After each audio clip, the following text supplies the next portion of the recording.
അദ്ദേഹത്തിൻ്റെ കർമ്മ പദ്ധതിയുടെ ഭാഗമായിരുന്നു ഖാദി പ്രസ്ഥാനം. ആ നിലക്ക് കേരളത്തിൽ 1957 നിലവിൽ വന്ന EMSന്റെ ഗവൺമെന്റ് അവാർഡ് പാസ്സാക്കാനുള്ള നിയമത്തെ അടിസ്ഥാനപ്പെടുത്തിയാണ് കേരളത്തിലെ ഖാദി ബോർഡ് പ്രവർത്തിക്കുന്നത്. എന്നാൽ ഖാദി ബോർഡ് മാത്രമല്ല പറഞ്ഞാൽ കേന്ദ്ര ഖാദി കമ്മീഷൻ, അത് കേന്ദ്ര നിയമത്തെ അടിസ്ഥാനപ്പെടുത്തി ഉണ്ടാക്കിയത്. ആ കേന്ദ്ര ഖാദി കമ്മീഷൻ നൂറ്റാൻ ഒരു കിഴി നൂൽ ഇത്ര പൈസ, അതുപോലെ ഒരു മീറ്റർ തുണി നെയ്താൽ ഇത്ര പൈസ, അത് അവര് ഖാദി കമ്മീഷന്റെ കോസ്റ്റ് ചാർട്ട് അനുസരിച്ചുള്ള കൂലി നിശ്ചയിച്ചു. ആ കൂലിക്ക് പുറമെ കേരളത്തിൽ മിനിമം കൂലി കിട്ടും. ഇത് കേരളത്തിൽ മാത്രമേ, കാരണം നമ്മൾ പ്രധാനമായിട്ട് മനസ്സിലാക്കേണ്ടത് ആ മിനിമം കൂലിയിൽ കോസ്റ്റ് ചാർട്ട് അനുസരിച്ചുള്ള കൂലി കഴിച്ച് എത്രയാണോ ബാക്കി വരുന്നത് അത് സംസ്ഥാന ഗവൺമെന്റ് ബഡ്ജറ്റിൽ വകയിരുത്തിക്കൊണ്ട് നൽകുകയാണ് ചെയ്യുന്നത്. അപ്പോൾ ബഡ്ജറ്റ് സപ്പോർട്ടോടുകൂടിയാണ് മിനിമം കൂലി കേരളത്തിൽ നൽകുന്നത്. ഇന്ത്യയിലെ പല സംസ്ഥാനങ്ങളിലും ഖാദി പ്രസ്ഥാനങ്ങളുമായി സമ്പർദ്ദിക്കുവാനുള്ള അവസരം ഉണ്ടായപ്പോൾ അവിടെയൊക്കെ തുച്ഛമായിട്ടുള്ള കൂലിയാണ്, ഇതിനേക്കാളും വളരെ കൂലിയാണ്. ഇവിടെ മിനിമം വേസ് ഉണ്ട്. പക്ഷെ എന്നിട്ട് പോലും ഈ മേഖലയിൽ തൊഴിലാളികൾ വലിയ എണ്ണം കുറഞ്ഞുകൊണ്ടിരിക്കുകയാണ്. അപ്പൊ നേരത്തെ ഇവിടെ പറഞ്ഞു തൊഴിലാളികളുടെ എണ്ണം കുറഞ്ഞു. ഞങ്ങളുടെ കണക്കനുസരിച്ച് 15,000-ഓളം തൊഴിലാളികൾ ഇപ്പോൾ ജോലി ചെയ്യും. അത് ബോർഡിന്റെ കീഴിലുമുണ്ട്, അതുപോലെ തന്നെ ബോർഡിതര ഖാദി സ്ഥാപനങ്ങളുടെ കീഴിലും ജോലി ചെയ്യും. ഇപ്പോഴത്തെ സംസ്ഥാന ഗവൺമെന്റ് കോവിഡിന് ശേഷം, കോവിഡ് കാലത്ത് വലിയ നിരക്ക് ഈ ഖാദി തൊഴിലാളികൾക്ക് ജോലിയും കൂലിയും ഇല്ലാത്ത അവസ്ഥ വന്നു, കാരണം ലോക്ക്ഡൗൺ. അപ്പോൾ ആ ഘട്ടത്തിൽ കേരളത്തിലെ ഗവൺമെന്റ് നടത്തിയിട്ടുള്ള ഏറ്റവും പ്രധാനപ്പെട്ട സഹായം സർക്കാർ ജീവനക്കാരോടും അധ്യാപകന്മാരോടും ആഴ്ചയിൽ ഒരു ദിവസം ഖാദി വസ്ത്രം ധരിക്കണം എന്നുള്ള അഭ്യർത്ഥനയാണ്. അത് ഓർഡർ അഡ്വൈസറി ആയിട്ടുള്ള ഒരു നിർദ്ദേശമാണ് കൊടുത്തത്. അതിനെ ഉപയോഗപ്പെടുത്തിക്കൊണ്ട് വിപണനം കുറെ കൂടി ശക്തിപ്പെടുത്താൻ കഴിയുന്നതിന്റെ ഫലമായി വസ്ത്ര വിപണനം കുറെ കൂടി മുന്നോട്ട് പോയി. അതിന്റെ അടിസ്ഥാനത്തിൽ ജോലിയും കൂലിയും നൽകി വരുന്നുണ്ട്. പൊതുവിൽ അടുത്ത മാസം 5-ാം തീയതിക്കകം കൂലി നൽകുന്ന സ്ഥിതി തുടർന്നു വരുന്നുണ്ട്. പയ്യന്നൂർ ഖാദി കേന്ദ്രത്തിലാണ് ഏറ്റവും കൂടുതൽ തൊഴിലാളികൾ. അപ്പോൾ അവിടെ ഏറ്റവും കൂടുതൽ തൊഴിലാളികൾ ജോലി ചെയ്യുന്ന സ്ഥാപനം നിലക്ക് കണ്ണൂർ, കാസർഗോഡ് ജില്ലകളാണ് അതിൻ്റെ പരിധിയിൽ വരുന്നത്. അപ്പോൾ അവിടെ ചില പ്രയാസങ്ങൾ നേരിടുന്നു. ഈ സംസ്ഥാന ഗവൺമെന്റ് ഖാദി ബോർഡിനോട് ആവശ്യപ്പെട്ടത് ഖാദി പ്രസ്ഥാനത്തെ നവീകരിച്ച് ഈ മേഖലയെ നിലനിർത്തണം, അതിൻ്റെ ഭാഗമായി നിൽക്കുന്ന തൊഴിലാളികൾക്ക് വരുമാനദായകമായി പ്രവർത്തിക്കണം എന്നതാണ്. അപ്പം അതിൻ്റെ അടിസ്ഥാനത്തിൽ ഖാദി പ്രസ്ഥാനത്തെ നവീകരിക്കാനുള്ള പരിപാടി ഖാദി ബോർഡ് എടുത്തിട്ടുണ്ട്. അതിൽ ഒന്ന് ഈ പുതിയ തരം വസ്ത്രങ്ങൾ, പുതിയ ഡിസൈൻ വസ്ത്രങ്ങൾ ഉണ്ടാക്കുക. അതനുസരിച്ച് പുതിയ ഡിസൈൻ വസ്ത്രങ്ങൾ ഉണ്ടാക്കാനുള്ള പ്രവർത്തനങ്ങൾക്ക് വളരെയധികം പ്രയോജനം ഉണ്ടായിട്ടുണ്ട്. പറയുമ്പോൾ ഖാദി തുണിയെ സംബന്ധിച്ച് നേരത്തെയുള്ള ഒരു ധാരണ പരുക്കൻ തുണി മാത്രമാണ്. പക്ഷെ ഇപ്പോൾ നേരിയ തുണിയും കിട്ടും. അപ്പോൾ നേരിയ തുണി മാത്രമല്ല, ഖാദി തുണി ഉപയോഗിച്ചുകൊണ്ട് ഡോക്ടേഴ്സ് കോട്ട്, നഴ്സസ് കോട്ട് അത് ഉൽപ്പാദിപ്പിച്ച് വിപണനം നടത്തി. ദേശീയ മെഡിക്കൽ കമ്മീഷൻ ആരോഗ്യ സ്ഥാപനങ്ങൾക്ക് നൽകിയിട്ടുള്ള നിർദ്ദേശങ്ങളിൽ ഈ doctors coat, nurses coat khadi തുണിയിൽ ഉൽപ്പാദിപ്പിച്ചത് വാങ്ങണം എന്ന നിർദ്ദേശം അത് നൽകിയിട്ടുണ്ട്. അത് കുറച്ചുകൂടി പ്രയോജനകരമായി. ഏറ്റവും ഒടുവിൽ അഡ്വക്കേറ്റ്സ് കോട്ട്, വക്കീലന്മാരുടെ കോട്ട് അത് ഉൽപ്പാദിപ്പിച്ച് വിപണനം ആരംഭിച്ചു.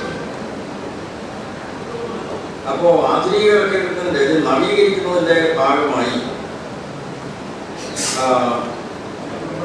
ഫാഷൻ ടെക്നോളജി ഇൻസ്റ്റിറ്റ്യൂട്ടുമായി സഹകരിച്ചുകൊണ്ട് അതിൻ്റെ പ്രവർത്തനങ്ങളും നടന്നു വരുന്നുണ്ട്.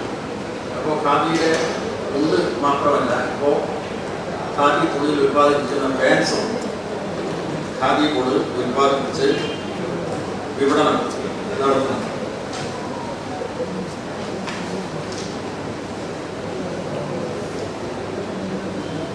ഖാദി ബോർഡിന്റെ കീഴിൽ കോപ്പറേറ്റീവ് സൊസൈറ്റികൾ, അപ്പോൾ നിലവിലുള്ള ബോർഡ് ചാർജ് എടുത്തപ്പോൾ എത്ര സൊസൈറ്റികൾ ഉണ്ടെന്ന് പറഞ്ഞപ്പോൾ അത് വലിയ എണ്ണമാണ്. ആ സൊസൈറ്റികൾ വില്ലേജ് ഇൻഡസ്ട്രീസ് യൂണിറ്റുകൾ നടത്തുന്ന സൊസൈറ്റികളാണ് പ്രധാനമായും. പക്ഷെ ആ സൊസൈറ്റികൾ യഥാവിധി പ്രവർത്തിച്ചു വരുന്നത് ഒരു വലിയ പ്രശ്നമാണ്. അപ്പോൾ ഇപ്പോൾ ഈ സംഘങ്ങൾ പ്രവർത്തിപ്പിക്കുന്നതിന് വേണ്ടിയുള്ള ഒരു പ്രവർത്തന പദ്ധതി തയ്യാറാക്കി. അതിൽ ഇന്നത്തെ ഇടതുപക്ഷ ഗവൺമെൻറ് കാലത്ത് സെറികൾച്ചർ കോപ്പറേറ്റീവ്സ്, പട്ടുനൂൽ കുഴു, ആ പട്ടുനൂൽ ഉൽപ്പാദനം നടത്തുന്നതിന് വേണ്ടി നിരവധി സൊസൈറ്റികൾ ഉണ്ടാക്കിയിട്ടുണ്ട്. പക്ഷെ അത് വിജയിച്ചില്ല. അതിൻ്റെ ഭാഗമായിട്ടുള്ള സൊസൈറ്റീസ് അടക്കമാണ് ഈ 3000-ലധികം സൊസൈറ്റികളുടെ എണ്ണം ഖാദി ബോർഡിൻ്റെ കീഴിൽ രജിസ്റ്റർ ചെയ്ത സംഘങ്ങൾ നിലനിൽക്കുന്നത്. അപ്പോൾ യഥാർത്ഥത്തിൽ ഈ പുതിയ ഡിസൈൻ വസ്ത്രങ്ങൾ ഉൽപ്പാദിപ്പിച്ച് ആ വിപണനം കുറെ കൂടി ശക്തിപ്പെടുത്താൻ കഴിയും. അതോടൊപ്പം തന്നെ ഈ ഖാദി വസ്ത്രത്തെ പറ്റിയിട്ടുള്ള നെഗറ്റീവായിട്ടുള്ള ചില പ്രചരണം എന്ന് പറഞ്ഞാൽ ഇതിന് വില കൂടുതലാണ്, അങ്ങനെയുള്ള പ്രചരണങ്ങൾ നടക്കും. യഥാർത്ഥത്തിൽ കൈത്തറിയിൽ നിന്നും വ്യത്യസ്തമാണ് ഖാദി എന്ന് ഞാൻ കഴിയാം. കൈത്തറി എന്ന് പറയുന്നത് സ്പിന്നിംഗ് മില്ലിൽ നിന്നും നൂലുണ്ടാക്കി അത് ഉപയോഗിച്ച് തുണിയുണ്ടാക്കലാണ്. എല്ലാം ഹാൻഡ് മെയ്ഡാണ് ഖാദിയെ സംബന്ധിച്ച്. അപ്പോൾ അതിന് സ്വാഭാവികമായിട്ടും കുറച്ച് വില കൊടുക്കും. പക്ഷേ ഗവൺമെൻറ് റിബേറ്റ് നൽകുന്നത് വർഷത്തിൽ 100 ദിവസത്തിലധികം വിശേഷ ദിവസങ്ങളിൽ 30% റിബേറ്റിൻ്റെ ആനുകൂല്യം ഉള്ളതുകൊണ്ട് കുറേയധികം വിപണനം ആ നിരക്ക് നടത്തുന്നു. ഇതിൽ അഭിമുഖീകരിക്കുന്ന പ്രശ്നങ്ങളുണ്ട്.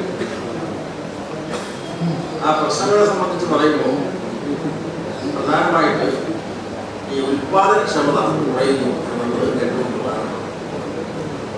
ആ ഉൽപാദനക്ഷമത കുറയുന്നു, അതുപോലെ തന്നെ ഇതിൻ്റെ ക്വാളിറ്റി ഉപഭോക്താക്കളിൽ നിന്ന് ചില വിമർശനങ്ങൾ ഏറ്റുവാങ്ങും. അതിൽ കേരളത്തിലെ ഗവൺമെൻറ് ഇടപെടൽ, കേരളത്തിലെ ഗവൺമെൻറ്റുമായിട്ട് അത് ടേക്കപ്പ് ചെയ്തിട്ടുണ്ട്, ഗവൺമെൻറ് ശ്രദ്ധയിൽപ്പെടുത്തിയിട്ടുണ്ട്. ഈ സെഷനും അത്തരത്തിലുള്ള നിർദ്ദേശം ഗവൺമെൻറ്റിൻ്റെ മുമ്പിൽ സമർപ്പിക്കണം, ഇതിൻ്റെ ചർച്ച ചെയ്യണം. അത് ഒന്ന്, ഈ നേരത്തെയുള്ള ഒരു സർക്കാർ ഉത്തരവനുസരിച്ച് ഇപ്പോൾ സ്പിന്നിങ് യൂണിറ്റിൽ അവിടെ ഇൻസ്ട്രക്ടർ വേണം, അതുപോലെ തന്നെ വീവിങ് യൂണിറ്റിൽ ഇൻസ്ട്രക്ടർ വേണം, അതിൻ്റെ ഗുണമേന്മ ഉറപ്പുവരുന്നത്. പക്ഷേ ഈ ഇൻസ്ട്രക്ടർമാരുടെ തസ്തിക എബോളിഷ് ചെയ്യും. ഒരു ഘട്ടത്തിലുള്ള സർക്കാരിൻ്റെ ഉത്തരവനുസരിച്ച് വാനിഷിംഗ് പോസ്റ്റാക്കിയിട്ട് മാറ്റും. അപ്പോൾ അംഗീകൃത തസ്തികകളില്ല. അപ്പോൾ സ്വാഭാവികമായിട്ടും താൽക്കാലികക്കാരെ വിളിച്ചിട്ടാണ് ജോലി ചെയ്യിപ്പിക്കുക. അവർക്ക് വലിയ ഉത്തരവാദിത്വം ഉണ്ടാവും. അപ്പോൾ അതുകൊണ്ട് ഇൻസ്ട്രക്ടർമാരുടെ തസ്തിക അനുവദിക്കും. എത്ര പ്രൊഡക്ഷൻ സെൻറ്റേഴ്സ് ഉണ്ടോ ഖാദി ബോർഡിനെ സംബന്ധിച്ച്? ആ നൂൽപ്പ് കേന്ദ്രം എന്ന് പറയുമ്പോൾ 285 നൂൽപ്പ് കേന്ദ്രങ്ങൾ, 191 നെയ്ത്ത് കേന്ദ്രങ്ങൾ. അപ്പോൾ അവിടെയൊക്കെ ഇൻസ്ട്രക്ടർമാർ വേണം. അത് ഓരോന്നിനും ഓരോ ഇൻസ്ട്രക്ടറുമല്ല, പക്ഷേ ചില യൂണിറ്റുകളെ അടിസ്ഥാനപ്പെടുത്തിയെങ്കിലും ഇൻസ്ട്രക്ടർമാർ, യോഗ്യതയുള്ള ഇൻസ്ട്രക്ടർമാരെ നിയമിക്കാൻ വേണ്ടി തസ്തിക അനുവദിക്കണം എന്നതാണ് കേന്ദ്ര ഗവൺമെൻറ് സംസ്ഥാന ഗവൺമെൻറ്റിനോട് പറയാൻ. ഇതുപോലെ തന്നെ മറ്റൊന്ന്, ഈ തൊഴിലാളികൾക്ക് പ്രൊഡക്ഷൻ ഇൻസെൻറ്റീവ് കൊടുക്കുന്നുണ്ട്. ഇൻകം സപ്പോർട്ട് സ്കീം നേരത്തെ പറഞ്ഞു, ബഡ്ജറ്റ് സപ്പോർട്ട്. അത് കുറേ മാസങ്ങൾക്ക് ശേഷമാണ് കിട്ടുന്നത്. ഇപ്പോഴത്തെ ഗവൺമെൻറ് മുമ്പിൽ തൊഴിലാളികളുടെ ശക്തമായിട്ട് ആവശ്യം ഉന്നയിച്ചു കുടിശ്ശിക. കൂലി കിട്ടുന്ന പ്രസ്ഥാനം ആരംഭിക്കുന്ന കാലത്ത് നിങ്ങൾക്ക് ചരിത്രം പരിശോധിച്ചാൽ അറിയാം, ഓരോ പ്രദേശത്തും ഗ്രാമീണ മേഖലയിൽ തൊഴിലവസരം ഉണ്ടാക്കാൻ ഖാദിയുടെ യൂണിറ്റിന് വേണ്ടി സ്ഥലം സംഭാവന നൽകി. അതായത് പണ്ടത്തെ ഭൂദാന പ്രസ്ഥാനങ്ങൾ ആ ഭൂമി ദാനം കൊടുക്കുകയാണ്, കുറച്ചാൾക്ക് പണിയിട്ടിട്ട് മഹത്വം. അങ്ങനെ കുറേ സ്ഥലങ്ങൾ കേരളത്തിൽ. എല്ലാ സ്ഥലവും ഖാദി ബോർഡിൻ്റെതല്ല, ഇതര ഖാദി സ്ഥാപനങ്ങളുടെ പേരിലും സ്ഥലവും. ഞങ്ങൾ ഖാദി ബോർഡിൻ്റെ കീഴിൽ കേരളത്തിൽ ഉടനീളമുള്ള വെറുതെ കിടക്കുന്ന സ്ഥലത്തെ സംബന്ധിച്ചുള്ള ഒരു പഠനം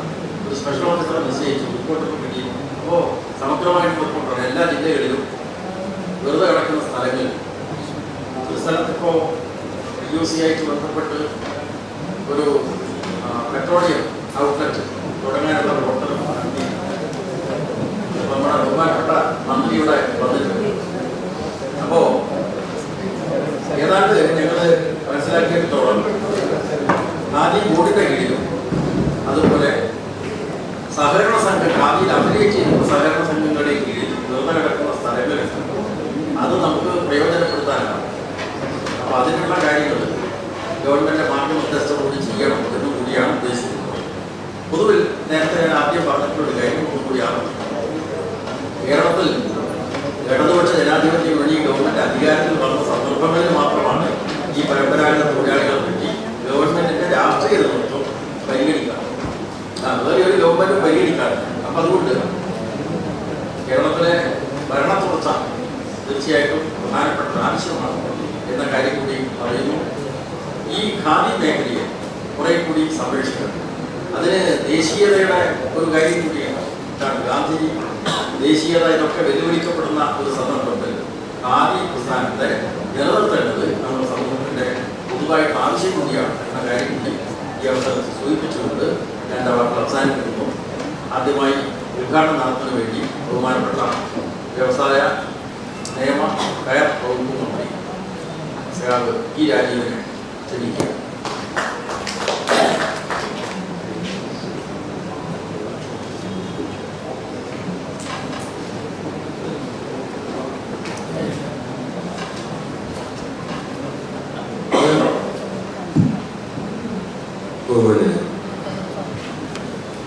പരമ്പരാഗത മേഖല കഴിഞ്ഞ 10 വർഷം എന്തെല്ലാം തരത്തിലുള്ള പ്രതിസന്ധികളെയാണ് അതിജീവിച്ചത്, ഏതെല്ലാം പുതിയ ഇനീഷ്യേറ്റീവ്സ് നമുക്ക് കൊണ്ടുവരാൻ കഴിഞ്ഞു, ഇനി എന്തൊക്കെയാണ് ചെയ്യേണ്ടത്, നമ്മൾ പൊതുവെ ചർച്ച ചെയ്യുന്നത്. നമ്മൾ എത്ര ശ്രമിച്ചാലും കുറെ പ്രതിസന്ധിയുള്ള ഒരു മേഖലയാണ് പരമ്പരാഗത വ്യവസായം. സർക്കാർ ശ്രമിച്ചത് ഇന്നത്തെ കാലത്തിന്റെ പ്രശ്നങ്ങൾ കൂടി മനസ്സിലാക്കി ഒരു വിദഗ്ധമായ സമിതിയുടെ വിശദമായ പഠനത്തിന്റെ അടിസ്ഥാനത്തിൽ ആവശ്യമായിട്ടുള്ള മാറ്റങ്ങൾ വരുത്തുക എന്നുള്ളതാണ്. എല്ലാ മേഖലയിലും വിദഗ്ധ സമിതി വന്നിരുന്നു. കയറ്, കൈത്തറി, കശുവണ്ടി, അതിൽ ചില സമിതികൾ ഇന്റർവ്യൂ റിപ്പോർട്ട് വെച്ചു, അത് നടപ്പിലാക്കി. ബാക്കി എല്ലാ സമിതികളും റിപ്പോർട്ടുകൾ സമർപ്പിച്ചു. അതിന്റെ അടിസ്ഥാനത്തിൽ എല്ലാവരുമായി ചർച്ച ചെയ്ത് കുറേയേറെ കാര്യങ്ങൾ ഇപ്പോൾ നടപ്പിലാക്കി കഴിഞ്ഞിട്ടുണ്ട്. അതിലിപ്പോ കൈത്തറി നോക്കുകയാണെങ്കിൽ കൈത്തറിയിൽ ഇപ്പോൾ നിലനിർത്തിക്കൊണ്ട് പോകുന്നത് സൗജന്യ സ്കൂൾ യൂണിഫോമാണ്. വിദ്യാഭ്യാസ വകുപ്പിൽ ഏറ്റവും കൂടുതൽ ചെലവുള്ള ഒരു കെട്ടിപ്പം ഇതാണ്. വിദ്യാഭ്യാസ വകുപ്പിന്റെ അവരുടെ കെട്ടിൽ നിന്ന് മാറ്റി വ്യവസായത്തിലേക്ക് കൊടുക്കുന്നതിന് ഉചിതമെന്നാണ് അവരുടെ അഭിപ്രായം. നമ്മുടെ ആവശ്യം എയ്ഡഡ് സ്കൂളുകളിൽ കൂടി 3 വർഷം കൂടി വർദ്ധിപ്പിച്ചെടുക്കണം എന്നുള്ളതാണ് പൊതുവെ സംഘടനകളുടെ ആവശ്യം. ഈ സാമ്പത്തികമായിട്ടുള്ള പല പരിമിതികളും നമ്മുടേതല്ലാത്ത കാലം കൊണ്ടാണെങ്കിൽ പോലും ഗവൺമെന്റ് അഭിമുഖീകരിക്കുമ്പോഴും ഒരു പ്രധാന പരിഗണന ഈ രംഗത്ത് നൽകിക്കൊണ്ടിരിക്കുന്നത്. ഇപ്പോൾ 16-17 മുതൽ എടുക്കുകയാണെങ്കിൽ സ്കൂൾ യൂണിഫോമിന് വേണ്ടി 691 കോടി രൂപ സർക്കാർ ചെലവഴിക്കുന്നു. കൈത്തറി റിബേറ്റ് നോക്കുകയാണെങ്കിൽ 107 കോടി അതിനു വേണ്ടി ചെലവഴിച്ചിട്ടുണ്ട്. അപ്പം കുറെ കുടിശ്ശിക നിൽക്കുന്നുണ്ട് റിബേറ്റ്. ഇൻകം സപ്പോർട്ട് സ്കീം 14,727 നെയ്ത്തുകാർക്കായി ഏകദേശം 10 കോടി 65 ലക്ഷം അതിന്റെ ആ സപ്പോർട്ട് സ്കീം 21 മുതൽ ഈ ഗവൺമെന്റ് ഓർഗനൈസേഷൻ നൽകിയിട്ടുണ്ട്. നമ്മളിപ്പോ കൈത്തറി മേഖലയിൽ വരുത്തിയ മാറ്റങ്ങൾ, ഒന്ന് ബ്രാൻഡഡ് ഐറ്റങ്ങളിലേക്ക് എന്നുള്ള ബ്രാൻഡ് അത് അംഗീകരിച്ചു. വിപണിയിൽ ഒരു വാല്യൂ അഡീഷൻ കിട്ടി. ഡിസൈനേഴ്സിന്റെ സേവനം ഉപയോഗപ്പെടുത്താൻ തുടങ്ങി. പുതിയ ഡിസൈനുകൾ വന്നു. എന്നാൽ ഒരു പ്രതിസന്ധി എപ്പോഴും വരുന്നത് ടെക്സ്റ്റൈൽ രംഗം പൊതുവെ, അത് മാത്രമല്ല ടെക്സ്റ്റൈൽ രംഗം പൊതുവെ നമ്മൾ കോട്ടൺ വാങ്ങാൻ തീരുമാനിക്കും. തീരുമാനം കിട്ടുന്ന അംഗീകാരത്തിൽ വന്ന് പണ്ടൊക്കെ അനുവദിച്ച് വരുമ്പോഴേക്കും സീസൺ മാറും. അപ്പോൾ വില വല്ലാതെ ഗുണം പരമാവധി കുറയും. അപ്പൊ പിന്നെ ആ കോട്ടൺ വാങ്ങി എത്ര നൂറ് ഉത്പാദിപ്പിക്കുന്നോ അതിനനുസരിച്ച് നഷ്ടപ്പെടും. ഇതാണ് അഭിമുഖീകരിച്ച പ്രശ്നം. ഇപ്പൊ നമ്മൾ ഈ ഗവൺമെന്റ് വന്നതിന് ശേഷം ഒരു പുതിയ സംവിധാനം കൊണ്ടുപോകും. കോട്ടൺ ബോർഡ് നമ്മളൊരു 70 കോടിയുടെ ഫണ്ട് മാറ്റി ലോൺ എടുത്തു. 10 കോടി ഗവൺമെന്റ് അനുവദിച്ചു. സീസണിൽ തന്നെ കോട്ടൺ വാങ്ങും. അപ്പോൾ കുറഞ്ഞ വിലയ്ക്ക് ഗുണമേന്മയുള്ള കോട്ടൺ കിട്ടും. അത് മില്ലുകൾ കൊടുത്ത് നൂലാക്കി മാറ്റും. അപ്പൊ അതിനുശേഷമാണ് ടെക്സ്റ്റൈൽ രംഗത്ത് ഇപ്പോൾ പൊതുവെ ലാഭകരമാകും സ്ഥാപനങ്ങളെന്ന് വന്നത് ഈ കോട്ടൺ ബോർഡ് തീരുമാനത്തിന് ശേഷമാണ്. പിന്നെ ചെറുപ്പക്കാരെ ഇതിലേക്ക് ആകർഷിക്കാൻ യുവാ വ്യൂ പദ്ധതി, അതിൽ 2010 കഴിഞ്ഞ ഗവൺമെന്റ് സമയത്ത് ആരംഭിച്ചതാണ്. അത് നല്ല രീതിയിൽ തന്നെ തെരഞ്ഞെടുപ്പിൽ മുന്നോട്ട് കൊണ്ടുപോകാൻ കഴിയും. ഹാൻഡെക്സ് ആണെങ്കിൽ ഈ സ്ഥാപനങ്ങളുടെ ഒരു പ്രശ്നം ഈ ലെഗസി ലയബിലിറ്റി എന്ന് പറയും. പണ്ടത്തെ കാലത്തെ ബാധ്യതകളെല്ലാം കൂടി കിടക്കുന്നതാണ്. 35 കോടിയോളാണ് അതിന്റെ ബാധ്യതയുണ്ട്. ഇപ്പൊ 20 കോടി ഗവൺമെന്റ് ഈ വർഷം വകയിരുത്തി. കഴിഞ്ഞ വർഷം 20 കോടി വകയിരുത്തി. അതിന് ഭാഗം ചെലവഴിച്ചു. അഡ്മിനിസ്ട്രേറ്റീവ് കമ്മിറ്റി രൂപീകരിച്ചു. ഇപ്പൊ അത് ഇലക്ഷനിലേക്കും മറ്റു മേഖലയിലേക്കും പോവുകയാണ്. കൈത്തറി രംഗത്ത് ഈ റിപ്പോർട്ടിന്റെ അടിസ്ഥാനത്തിൽ കുറേയേറെ മാറ്റങ്ങൾ ഉണ്ടാക്കാൻ കഴിഞ്ഞു. കമാൻഡോ എന്ന് പറയുന്ന പുതിയ ഷർട്ട് വിപണിയിലിറക്കി. ഹാൻഡ് വ്യൂ റെഡിമെയ്ഡ് രംഗത്തേക്ക് മാറി. ടെക്സ്റ്റൈൽ രംഗത്തും അതുപോലെ തന്നെ നമ്മുടെ കോർപ്പറേഷനുകൾ പ്രൊഡക്റ്റുകളിലേക്ക് കൂടുതൽ ലാഭം കിട്ടുന്ന ഒരു മേഖലയാണ് എന്ന് മനസ്സിലാക്കി ആ രംഗത്തേക്ക് മാറിയിട്ടുണ്ട്.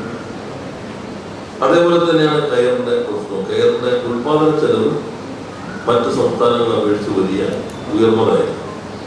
പല ഘടകങ്ങളുണ്ട്. എന്നാൽ മത്സരിക്കുമ്പോൾ എപ്പോഴും വിപണി പൊതുവിപണിയാണ്. തമിഴ്നാട്ടിൽ വരുന്ന കെയറായാലും കേരളത്തിൽ വരുന്ന കെയറായാലും ഒരേപോലെയാണ് മത്സരിക്കുന്നത്. അതിനെ സംബന്ധിച്ചുള്ള പഠനത്തിന്റെ അടിസ്ഥാനത്തിൽ നമ്മൾ ചില നടപടികൾ സ്വീകരിക്കേണ്ടത്.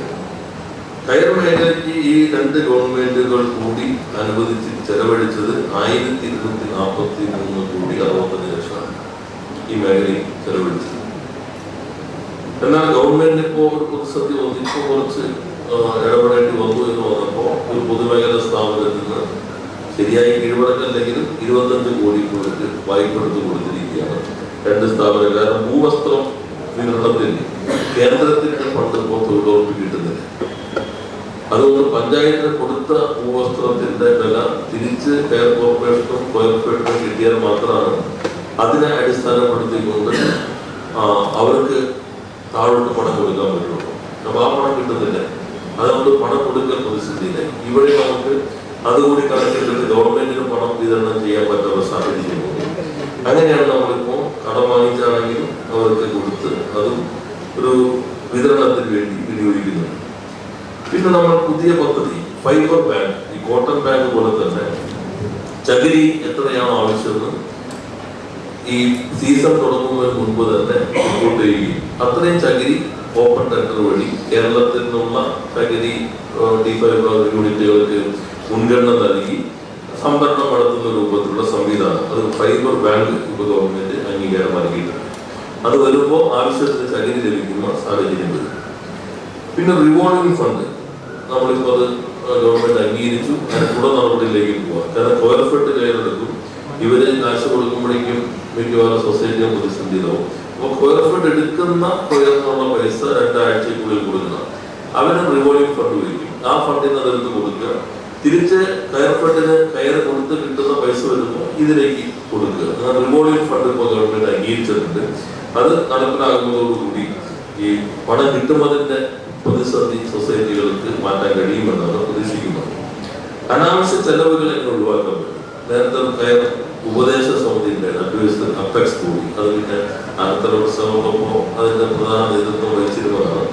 അത് കഴിഞ്ഞ് അദ്ദേഹത്തിന്റെ മരണത്തിന് ശേഷം പിന്നെ നമ്മൾ ആ അപ്പെക്സ് കൂടി ആ പ്രവർത്തനം അവസാനിപ്പിക്കും. ആവശ്യത്തിന് യോഗം വിളിക്കുക എന്നതിലേക്ക് മാത്രം മാറി. ഫോമാറ്റിക്സ്, coir corporation, coir fund, coir machinery corporation, നമ്മൾ പൊതുവെ നോക്കുകയാണെങ്കിൽ ഇത്തരം സ്ഥാപനങ്ങളുടെ എസ്റ്റാബ്ലിഷ്മെന്റ് കോസ്റ്റാണ് പ്രധാനം.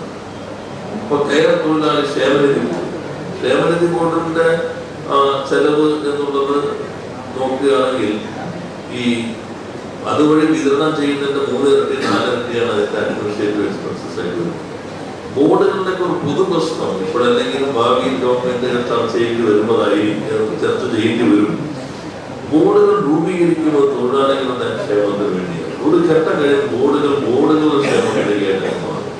അവരുടെ അതിനാണ് ഏറ്റവും കൂടുതൽ എക്സ്പെൻസസ് വരുന്നത്. ജീവനക്കാരുടെ എണ്ണം, ഓവർ ടൈം, മറ്റു പല ഓവർ ടൈം ഉണ്ടാവുന്നതിലേക്ക് വരുമ്പോൾ കൂടുതൽ എണ്ണം വരുന്നു, ക്യാഷ് വരുന്നു. എൻ്റെ തുക ഞാൻ കൂടെ പറയുന്നില്ല, പല നിലനിൽക്കുന്ന നിങ്ങൾക്ക് കുറച്ച് ഇത്ര ഉണ്ടോ അതിന് ചെലവ് ചെയ്ത് തോന്നും. അപ്പൊ അതെല്ലാം ഒരു പൊളിച്ചെടുത്ത് നടത്തേണ്ടതാണ്. പക്ഷെ അതിലേക്ക് ഞങ്ങൾ ഇപ്പൊ പോയിട്ടില്ല. എന്നാൽ ഫോമാറ്റിക്സും കെയർ കോർപ്പറേഷനും മെർജ് ചെയ്യും. തുടങ്ങിയ കാലം മുതൽ അഡ്മിനിസ്ട്രേറ്റീവ് എക്സ്പെൻസസ് കുറച്ച് ഇപ്പൊ മെർജ് ചെയ്യും. രണ്ട് ലാഭത്തിലേക്ക്. കെയർ കോർപ്പറേഷൻ തുടങ്ങിയ ലാഭത്തിലാണ്, ഫോമാറ്റിക്സ് നീണ്ടകാല നിലപാടിക്ക് ശേഷം ലാഭത്തിലായി. കൊലഫെഡ് മാത്രമാണ് അതിലേക്ക് വരാതിരിക്കുന്നത്. കൊല്ലം മിഷണറി കോർപ്പറേഷനും ഏകദേശം ഇതിലേക്ക്. കൊല്ലം മിഷണറി കോർപ്പറേഷൻ ഇപ്പൊ നമ്മുടെ ഓൺലൈൻ വിപണനം ഓൺലൈൻ മുന്നോട്ട് പോകുന്നുണ്ട്. അതുപോലെ മോഡുകളിൽ നമ്മൾ വിപണനം തുടങ്ങി. ഇവിടെ തന്നെ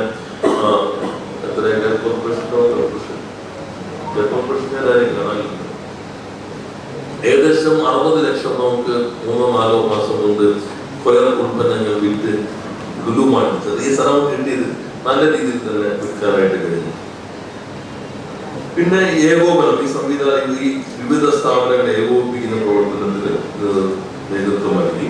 വിദഗ്ധ സമിതിയുടെ ശുപാർശ പ്രകാരം നേരത്തെ പറഞ്ഞ പോലെ ഫൈബർ ബാങ്ക് വന്നു. റിവോൾവിംഗ് ഫണ്ട് 10 കോടി രൂപ ഗവൺമെന്റ് നേരത്തെ പറഞ്ഞ റിവോൾവിംഗ് ഫണ്ടിന് അനുവദിച്ചിട്ടുണ്ട്.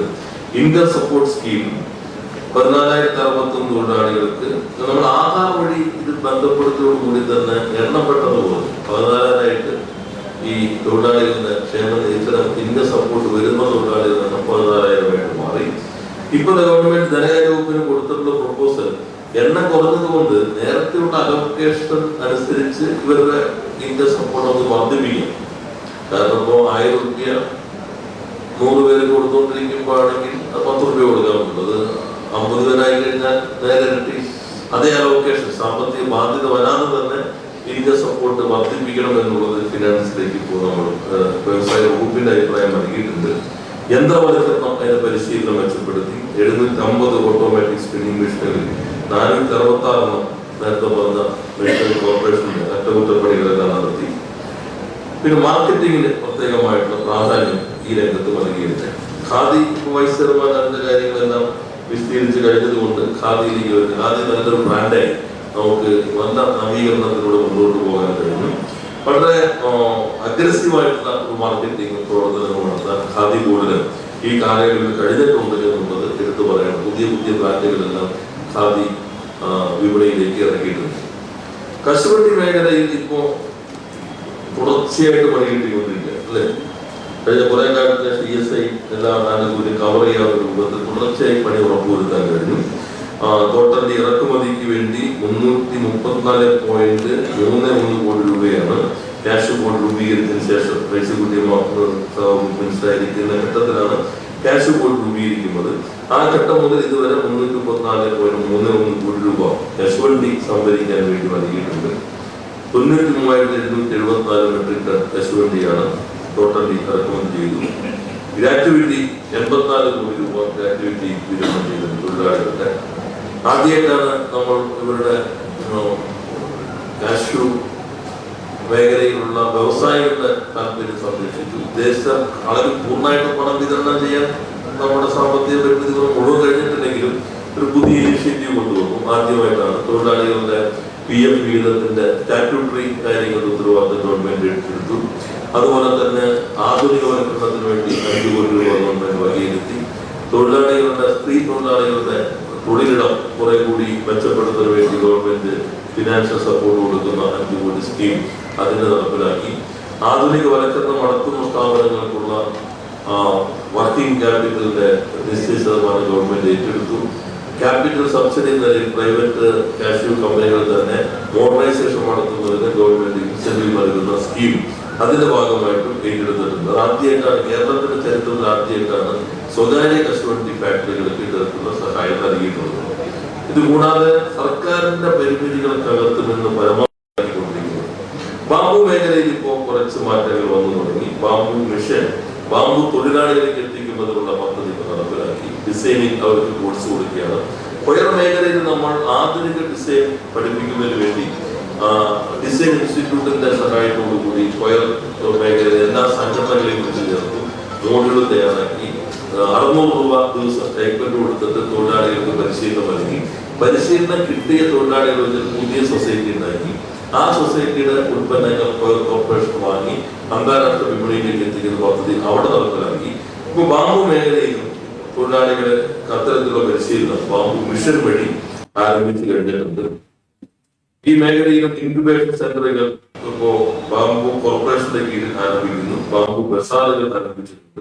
ഇപ്പൊ പ്രതിസന്ധി വല്ലാതെ നേരിടുന്നു എന്ന യാഥാർത്ഥ്യം അംഗീകരിച്ചുകൊണ്ട് ഈ പരിമിതിക്കകത്ത് നിന്ന് കാലത്തിനനുസരിച്ച് എന്നാൽ പരമ്പരാഗത മേഖലയിലെ മൗലികത നിലനിർത്തിക്കൊണ്ട് എങ്ങനെ മെച്ചപ്പെടുത്താം, ഇതാണ് സർക്കാർ ഇതുവരെ ശ്രമിച്ചിട്ടുള്ളത്. ഇപ്പൊ വിദഗ്ധ സമിതിയുടെ റിപ്പോർട്ടുകളുടെ നിർവഹണം ആദ്യഘട്ടത്തിലാണ്. ഇത് ഇതേപോലെ നമുക്ക് മുന്നോട്ട് കൊണ്ടുപോകാൻ കഴിഞ്ഞാൽ നല്ല രീതിയിലുള്ള മാറ്റം ഉണ്ടാക്കാൻ കഴിയുമെന്നാണ് സർക്കാർ പ്രതീക്ഷിക്കുന്നത്. ഇത്രയും പറഞ്ഞുകൊണ്ട് ഈ സെഷൻ ഉദ്ഘാടനം ചെയ്തിട്ടുണ്ട്.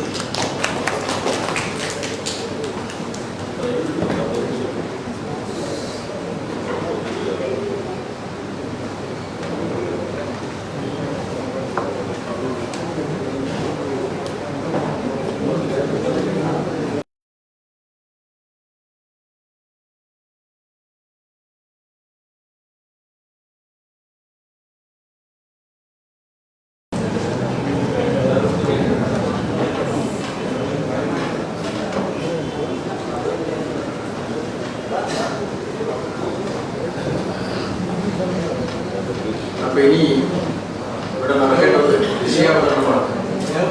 വിഷയാവതരണം നടത്തുന്നത് ഒരു മന്ത്രി.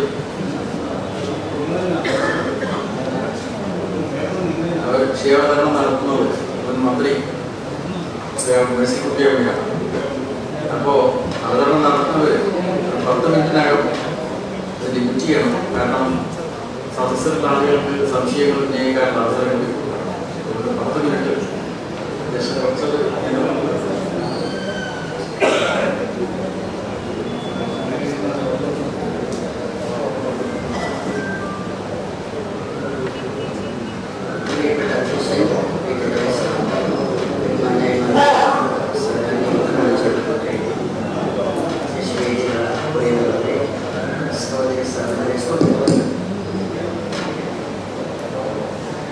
വിഷയാവതരണം ഒരു ദീർഘമായ അവതരണത്തിലേക്ക് പോകാൻ കഴിയില്ല എന്ന് നമുക്കെല്ലാം അറിയാം. ഖാദിയെക്കുറിച്ച് അധ്യക്ഷൻ തന്നെ വിശദമായ കാര്യങ്ങൾ പറഞ്ഞു. ബഹുമാന്യായ മന്ത്രി ഇന്ന് നടപ്പിലാക്കുന്ന കാര്യത്തെക്കുറിച്ച് വിശദമായ അദ്ദേഹത്തിന് ചുരുക്കി. മത്സ്യമേഖല അപ്പുറത്തൊരു സെമിനാർ നടക്കുന്നുണ്ട്. നിർഭാഗ്യവശാൽ രണ്ടും ഒരേ സമയത്താണ് വന്നത്. എനിക്ക് അവിടെ അദ്ദേഹം ഷെയർ ചെയ്തിട്ടാണ് ഇങ്ങോട്ട് കൂടി വന്നത്. കഴിഞ്ഞ പോവുകയുണ്ട്. അപ്പോൾ മത്സ്യം അവിടെ പറയുന്നത് കൊണ്ട് അതിൻ്റെ ആ വിഷയം എടുക്കുന്നില്ല. പിന്നെ ഉള്ളത് കശുവണ്ടി, കൈത്തറി തുടങ്ങിയ മേഖലയാണ്. കൈത്തറിയും ഖാദി അത്യാവശ്യം ഇവിടെ കവർ ചെയ്തു എന്ന് ഞാൻ മനസ്സിലാക്കുകയാണ്. ഞാൻ കുറേ ഭാഗം കേൾക്കുകയും ചെയ്യും.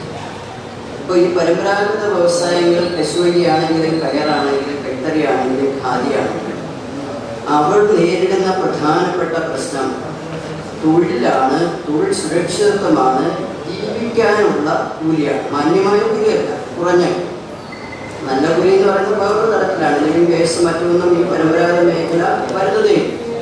ജീവിക്കാൻ ആവശ്യമായ മിനിമം ഇത് രണ്ടുമാണ് ഈ മേഖല നേരിടുന്ന പ്രധാനപ്പെട്ട പ്രശ്നം. കശുവണ്ടി ഒരു 4 നൂറ്റാണ്ടിൻ്റെ പരിചയം മലയാളിക്കുണ്ടെങ്കിലും ഒരു നൂറ്റാണ്ടായിട്ടുണ്ട് ഫാക്ടറി അടിസ്ഥാനത്തിൽ വ്യവസായം.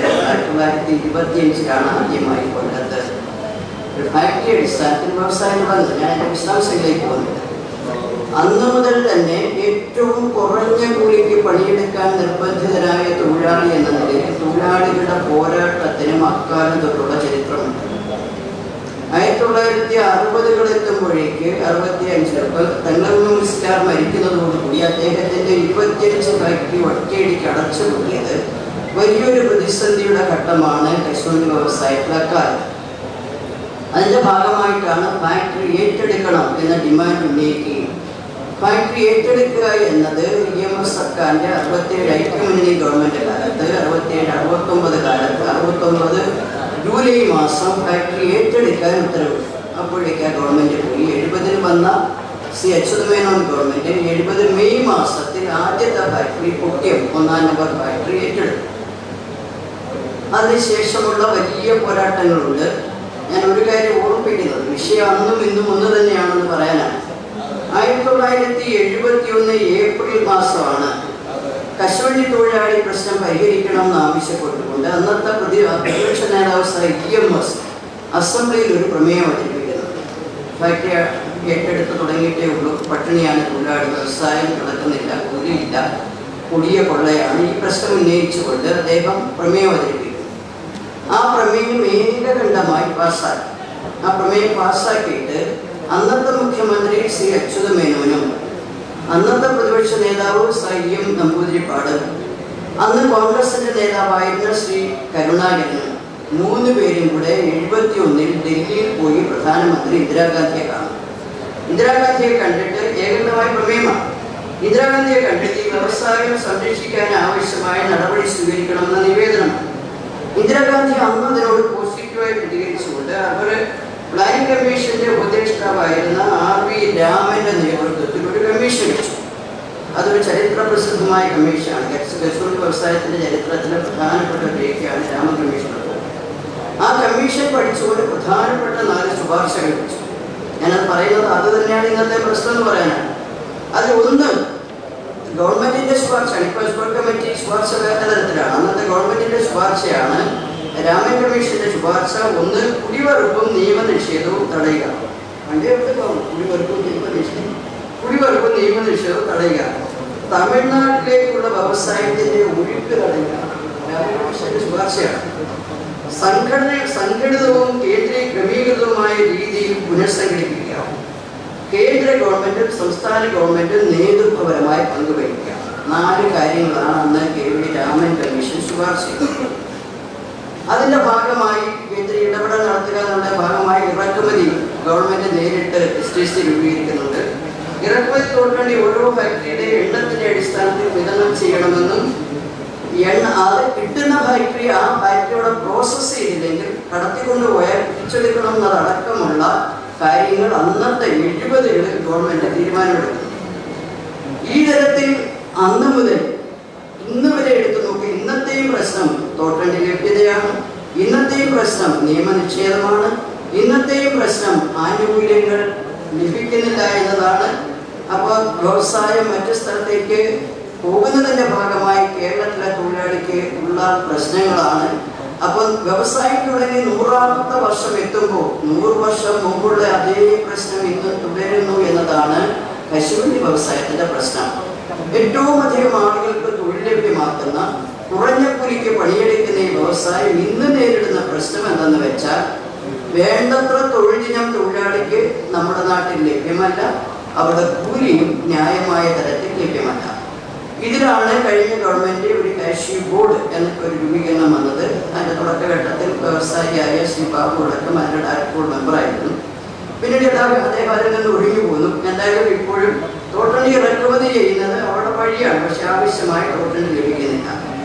ഇന്നത്തെ പ്രശ്നം എന്താണെന്ന് വെച്ചാൽ വ്യവസായത്തിൽ ഈ മറ്റു ഇന്ന് ഗവൺമെന്റിന്റെ നയം മാറി. 70-ൽ ഇന്ദിരാഗാന്ധി ഗവൺമെന്റ് തന്നെ കമ്മീഷനെ വയ്ക്കുന്നു, ചില ഇടപെടൽ നടത്തുന്നു. ഇന്ന് കേന്ദ്ര ഗവൺമെന്റ് തൊഴിൽ മേഖലയിൽ തൊഴിൽ പ്രശ്നങ്ങളിൽ നിന്ന് പൂർണ്ണമായി തൊഴിൽ നൽകാനുള്ള ഉത്തരവാദിത്തത്തിൽ നിന്ന് പൂർണ്ണമായി പിന്മാറുന്നു. തൊഴിലാളികളെ അടിമയാക്കുന്ന നയത്തിലേക്ക് കാര്യങ്ങൾ വരുന്നു. ബേസിക്കായി ഭരണകൂടത്തിന്റെ ഘടന മാറുന്നു. ഏറ്റവും പിന്നണിയിൽ വരുന്ന വിഭാഗങ്ങളെ സംരക്ഷിക്കുക എന്ന ഉത്തരവാദിത്വത്തിൽ നിന്ന് രാഷ്ട്രം ഭരിക്കുന്ന ഭരണകൂടം പിന്മാറുമ്പോൾ കേരളത്തിൽ ഒരു ഇടതുപക്ഷ ബദൽ എന്ത് എന്നതാണ് ഇവിടുത്തെ ചർച്ച. അപ്പൊ അവിടെ പിന്മാറുമ്പോൾ ഇവിടുത്തെ ബദൽ എന്ന് പറയുന്നത് ഈ പരമ്പരാഗത മേഖല, കയറാണെങ്കിലും കശുവണ്ടിയാണെങ്കിലും ഖാദിയാണെങ്കിലും കൈത്തറിയാണെങ്കിലും ഈ ലക്ഷക്കണക്കായി വരുന്ന തൊഴിലാളിക്ക് തൊഴിലും അവരുടെ മിനിമം കൂലി സംരക്ഷിക്കാൻ എന്തെല്ലാം ചെയ്യാൻ കഴിയുമെന്നതാണ് ബദൽ. ആ ബദലിലേക്കാണ് രാജീവ് ഇവിടെ പറഞ്ഞ കുറേയധികം കാര്യങ്ങൾ ആ ബദലിലേക്ക് ഗവൺമെന്റ് ചെയ്ത കാര്യമാണ്. അപ്പൊ ഇന്ന് നമ്മൾ നേരിടുന്നത് തോട്ടണ്ടിയുടെ ലഭ്യതയാണ്. ഇപ്പോ ഉൽപാദനം ഓണിന്റെ അടിസ്ഥാനത്തിൽ എത്തിയാൽ കഴിഞ്ഞ 12-13 കാലത്തേക്കാൾ 23-24 എടുക്കുമ്പോൾ ലോകവ്യാപകമായി ഉൽപാദനം വർദ്ധിച്ചു. കേരളത്തിന്റെ തോട്ടണ്ടിയുടെ പ്രോസസ്സിംഗ് വർദ്ധിച്ചു. പക്ഷെ കേരളത്തിൽ മെക്കനൈസേഷൻ വന്നതോടുകൂടി നമ്മൾ മാർക്കറ്റിംഗിൽ ഒരു വലിയ വെല്ലുവിളി നേരിടുന്നുണ്ട്. എങ്ങനെ ഇതിനെ അതിജീവിക്കാം? അപ്പൊ ലഭ്യത ഉറപ്പാക്കാനുള്ള തോട്ടണ്ടി ഇറക്കുമതി കാഷ്യൂ ബോർഡ് എന്ന സംവിധാനം തന്നെ മതിയോ? അല്ല ഇന്ന് തുടരുന്ന കാഷ്യൂ ബോർഡ് ഇന്ന് തുടരുന്ന രീതി മതിയോ? അതോ നേരിട്ട് പ്രൊക്യൂർ ചെയ്യാൻ സ്വകാര്യ മുതലാളിമാരൊക്കെ ചെയ്യുന്നത് കണക്ക് പുറത്തേക്ക് മുൻകൂട്ടി ആളുകളെ വിശ്വസ്തരായി, ഏത് കേട്ടാലും അഴിമതിയുടെ കാലമാണിത്, അഴിമതി രഹിതമായി നടത്താൻ സ്വകാര്യ മുതലാളിമാരും ആയി ചേർന്ന ഒരു കൺസോഷ്യം പോലെ തോട്ടണ്ടി നേരിട്ട് വാങ്ങി ഗുണനിലവാരമുള്ള തോട്ടണ്ടി കാഷ്യൂ ബോർഡ് വഴി സംഭരിക്കാൻ കഴിയുമോ? ഒരു ബദൽ നിർദ്ദേശമായി വെക്കണം. ബാബു അതിനോട് എങ്ങനെ പ്രതികരിക്കും എന്ന് ഞാൻ കാതോർക്കുകയാണ്. പക്ഷേ ഞാൻ അടുത്ത സമയത്തിലേക്ക് പോകുന്നുണ്ട്. ഇവിടെ പറയുന്നത് കേൾക്കാൻ അത് പിന്നെ കേൾക്കാം. അപ്പോൾ ഈ തോട്ടണ്ടി വാങ്ങുന്ന കാര്യത്തിൽ വളരെ പ്രഗത്ഭരായ സ്വകാര്യ മുതലാളിമാർ കൊല്ലത്തുണ്ട്. അക്കാര്യത്തിൽ നമ്മുടെ സംസ്ഥാനത്തിന്റെ സമ്പദ് വ്യവസ്ഥയെ സംരക്ഷിക്കുന്ന ഒരു വ്യവസായം എന്ന നിലയിലും ലക്ഷക്കണക്കായ തൊഴിലാളികളുടെ ഉപജീവന മാർഗം എന്ന നിലയിലും സ്വകാര്യ മുതലാളിമാരുടെ കൂടി നിലനിൽപ്പ് എന്ന നിലയിലും തോട്ടണ്ടി വാങ്ങുന്നതിൽ ഒരു മെത്തേഡ് കാഷ്യൂ ബോർഡ് നിൽക്കുമ്പോൾ തന്നെ ആ കാഷ്യൂ ബോർഡിന് ക്വാളിറ്റിയുള്ള തോട്ടണ്ടി ഫസ്റ്റ് ക്രോപ്പ് തന്നെ കിട്ടുന്ന കാര്യത്തിൽ ഒരു മെക്കാനിസം നടപ്പിലാക്കാൻ സ്വകാര്യ ഗവൺമെന്റ് സംവിധാനം എത്രത്തോളം സഹകരിക്കും എന്നതിനെക്കുറിച്ച് ബാബുവിന്റെ പ്രതികരണം ഞാൻ പ്രതീക്ഷിക്കുന്നു.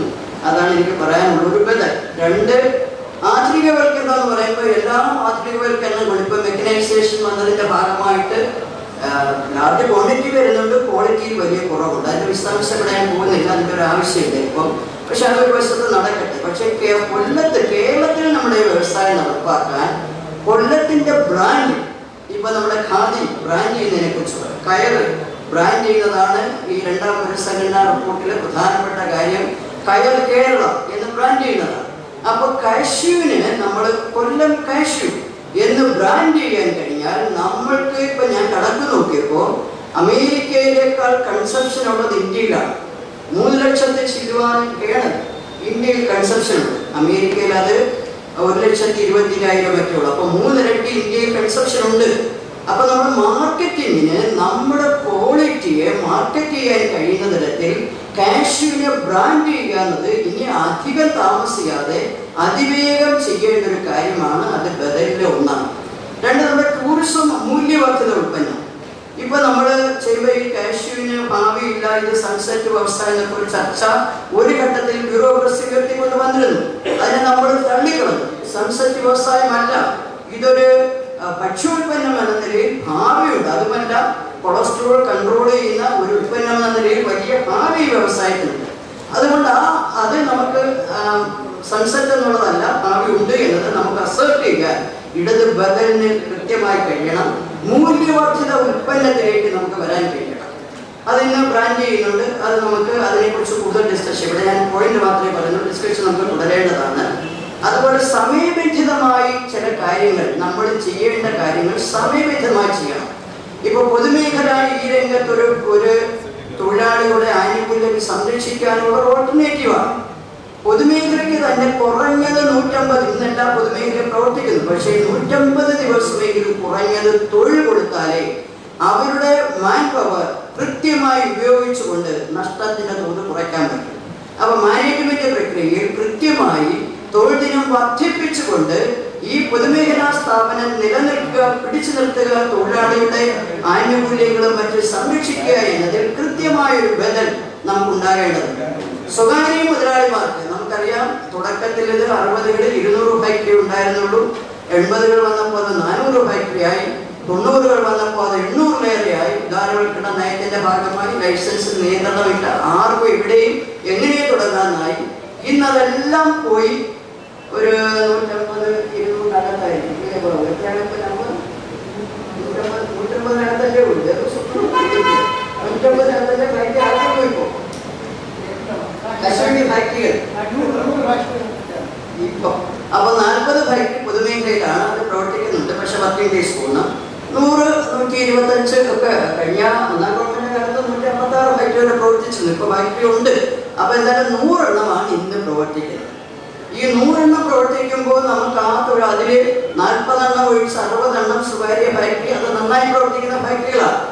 അവർക്കൊട്ടേറെ വെല്ലുവിളി. ഈ വായ്പ എടുത്തതുമായി ബന്ധപ്പെട്ട് കേന്ദ്രം തുടരുന്ന നയം കോർപ്പറേറ്റുകളുടെ വായ്പ കണ്ടമാനം എഴുതി തള്ളുമ്പോൾ ഇവിടെ അതിന് വളരെ റെസ്ട്രിക്ഷനാണ്. സർബാസി ആക്ട് വെച്ച് ആളുകളുടെ എല്ലാം പിടിച്ചെടുക്കുന്ന ഒരു നയമുണ്ട്. അതിന്റെ ബദൽ കേരളത്തിൽ നടപ്പിലാക്കി. ഒന്നാം ഗവൺമെന്റ് തുടക്കം കുറിച്ചു, പലിശരഹിത വായ്പ കൊടുത്തു. രണ്ടാം ഗവൺമെന്റ് വായ്പയുടെ 50% വരെ എഴുതി തള്ളുന്ന നയം ചരിത്രത്തിൽ ആദ്യമായി സ്വീകരിച്ചു. കൂടാതെ തൊഴിലാളികളുടെ ബെനിഫിറ്റ്, സ്റ്റാറ്റ്യൂട്ടറി ബെനിഫിറ്റിന്റെ ഒരു ഘടകം ഗവൺമെന്റ് തന്നെ കൊടുക്കുക എന്നതിലേക്ക്, അത് മൊത്തം കൊടുക്കുന്നില്ല, 10 ലക്ഷം രൂപ വരെ കൊടുക്കുന്ന ഒരു പദ്ധതിയിലേക്ക് വന്നു. അതിനെ കുറച്ചുകൂടി വിപുലീകരിക്കണം. സ്വകാര്യ ഫാക്ടറികളിൽ നിന്ന് പോകാൻ ഇന്ന് 10-15 ഫാക്ടറി നടത്തുന്ന ഒരാൾക്ക് ഒരു ഫാക്ടറിക്ക് മാത്രമേ ഈ 10 ലക്ഷത്തിനകത്തുള്ള ലിമിറ്റ് ഉള്ളൂ. അതിലൂടെ വർദ്ധിപ്പിക്കുക എന്നത് നമ്മുടെ പ്രൊപ്പോസലായി. കുറച്ചുകൂടി എണ്ണം ഫാക്ടറിയുടെ കൂട്ടിക്കൊണ്ട് തൊഴിലാളികളുടെ കൂലിയും തൊഴിൽ സംരക്ഷിക്കാനുള്ള ഇടപെടൽ നടത്തുക എന്നൊരു ബദൽ പ്രൊപ്പോസലിലേക്ക് പോകേണ്ടതുണ്ട്. അങ്ങനെ കൊടുക്കുമ്പോൾ മുതലാളിമാർ തൊഴിലാളികളുടെ മിനിമം കൂലി ഉറപ്പാക്കും എന്ന തരത്തിലേക്ക് കാര്യം പോകേണ്ടതുണ്ട്. ഇത്രയുമാണ് ഞാൻ കശുവണ്ടിയുമായി ബന്ധപ്പെട്ട് മറ്റ് വിശദാംശങ്ങളിലേക്ക് സമ്മപ്പ് ചെയ്ത് പറയുകയാണ്. കയറിന്റെ രംഗത്ത്, കയറും കേരള രൂപീകരണത്തോടുകൂടിയാണ് കയറ് അന്ന് രണ്ടാമതാണ്. കാർഷിക മേഖല കഴിഞ്ഞാൽ ഏറ്റവും അധികം തുറക്കുന്ന ഒരു മേഖല കയറാണ്. കശുവണ്ടി പോലെ തന്നെയാണ്. ലക്ഷക്കണക്കായ 4 ലക്ഷം തൊഴിലാളിയാണ് അന്ന്. ഇന്ന് ഏകദേശം 1 ലക്ഷത്തിൽ താഴെ തൊഴിലാളികളാണ് കേരളത്തിൽ കയർ മേഖലയിൽ പണിയെടുക്കുന്നത്. ആ കയർ മേഖല ഇതുപോലെ കുറഞ്ഞ കൂലിക്ക് പണിയെടുത്തിരുന്ന ഒരു മേഖല എങ്ങനെ പുനഃസംഘടിപ്പിക്കാമെന്നതിന്റെ ഭാഗമായി സഹകരണ പ്രസ്ഥാനമാണ് അവിടെ കൂടുതൽ വന്നത്. ഇന്ന് പൊതുമേഖലാ സ്ഥാപനം ധാരാളമായിട്ടുണ്ട്. കയർഫെഡ്, സഹകരണ മേഖല, കയർ കോർപ്പറേഷൻ, കയർ മാറ്റ്, ഇങ്ങനെ തുടങ്ങി കുറേയധികം 4-5 കയർ പൊതുമേഖലാ സ്ഥാപനങ്ങളുണ്ട്. ഇപ്പൊ കയർ മേഖലയിൽ നമ്മൾ വെക്കുന്ന ബദൽ രാജ്യത്തിന്റെ ആ പൊതുമേഖലയെ ശാക്തീകരിച്ചുകൊണ്ട് മാർക്കറ്റിംഗ്, നേരത്തെ ആദ്യകാലത്ത് 60കളിലൊക്കെ 2 മിനിറ്റ് കൂടി എടുത്തിട്ട് കയറിനൊരു ബദൽ മാർക്കറ്റ് എന്നത് പൊതുമേഖലയെ കൊണ്ട് കയറിന്റെ ഷോറൂം കയർഫെഡ് നേരിട്ട് നടത്തലല്ല, ഫ്രാഞ്ചൈസികൾ വഴി അത് വിപുലീകരിക്കണം. ഇന്ത്യയിൽ മാർക്കറ്റ് കണ്ടെത്തണം. ടൂറിസം ഈ കാഷ്യൂവിന്റെയും കയറിന്റെയും മാർക്കറ്റിങ്ങിന് ഫലപ്രദമായി ഉപയോഗിക്കാനുള്ള മെക്കാനിസം. ഇതാണ് എനിക്ക് പറയാനുള്ളത്. ബാക്കി വിശദാംശങ്ങളൊക്കെ കാര്യത്തിലുള്ളതാണ്, അതിലേക്ക് ഞാൻ പോകുന്നില്ല. അപ്പൊ വളരെ നന്നായിട്ടൊരു ബദൽ ഇടതുപക്ഷ ഗവൺമെന്റ് എന്ന് പറയുന്നത് തൊഴിലാളികളുടെ കൂലിയും തൊഴിലും സംരക്ഷിക്കാനുള്ള സംവിധാനം എന്ന നിലയിൽ ഒരു ലാഭനഷ്ടത്തിന്റെ തോതിലല്ല പരമ്പരാഗത വ്യവസായത്തെ കാണേണ്ടത്. രാജ്യത്തിന്റെ സുരക്ഷ, രാജ്യത്തിന്റെ സമ്പദ് വ്യവസ്ഥയിലെ സജീവ ഘടകങ്ങൾ എന്ന നിലയിൽ അവരെ സംരക്ഷിക്കാനുള്ള ബാധ്യത നമുക്കുണ്ട് എന്നതുകൊണ്ട് ആ ബാധ്യതയെ സംരക്ഷിച്ചുകൊണ്ട് അതിനാവശ്യമായ ഇടപെടൽ എന്നതായിരിക്കണം ഇടതുപക്ഷ ബദൽ എന്ന് സൂചിപ്പിച്ചുകൊണ്ട് ഞാൻ വിഷയം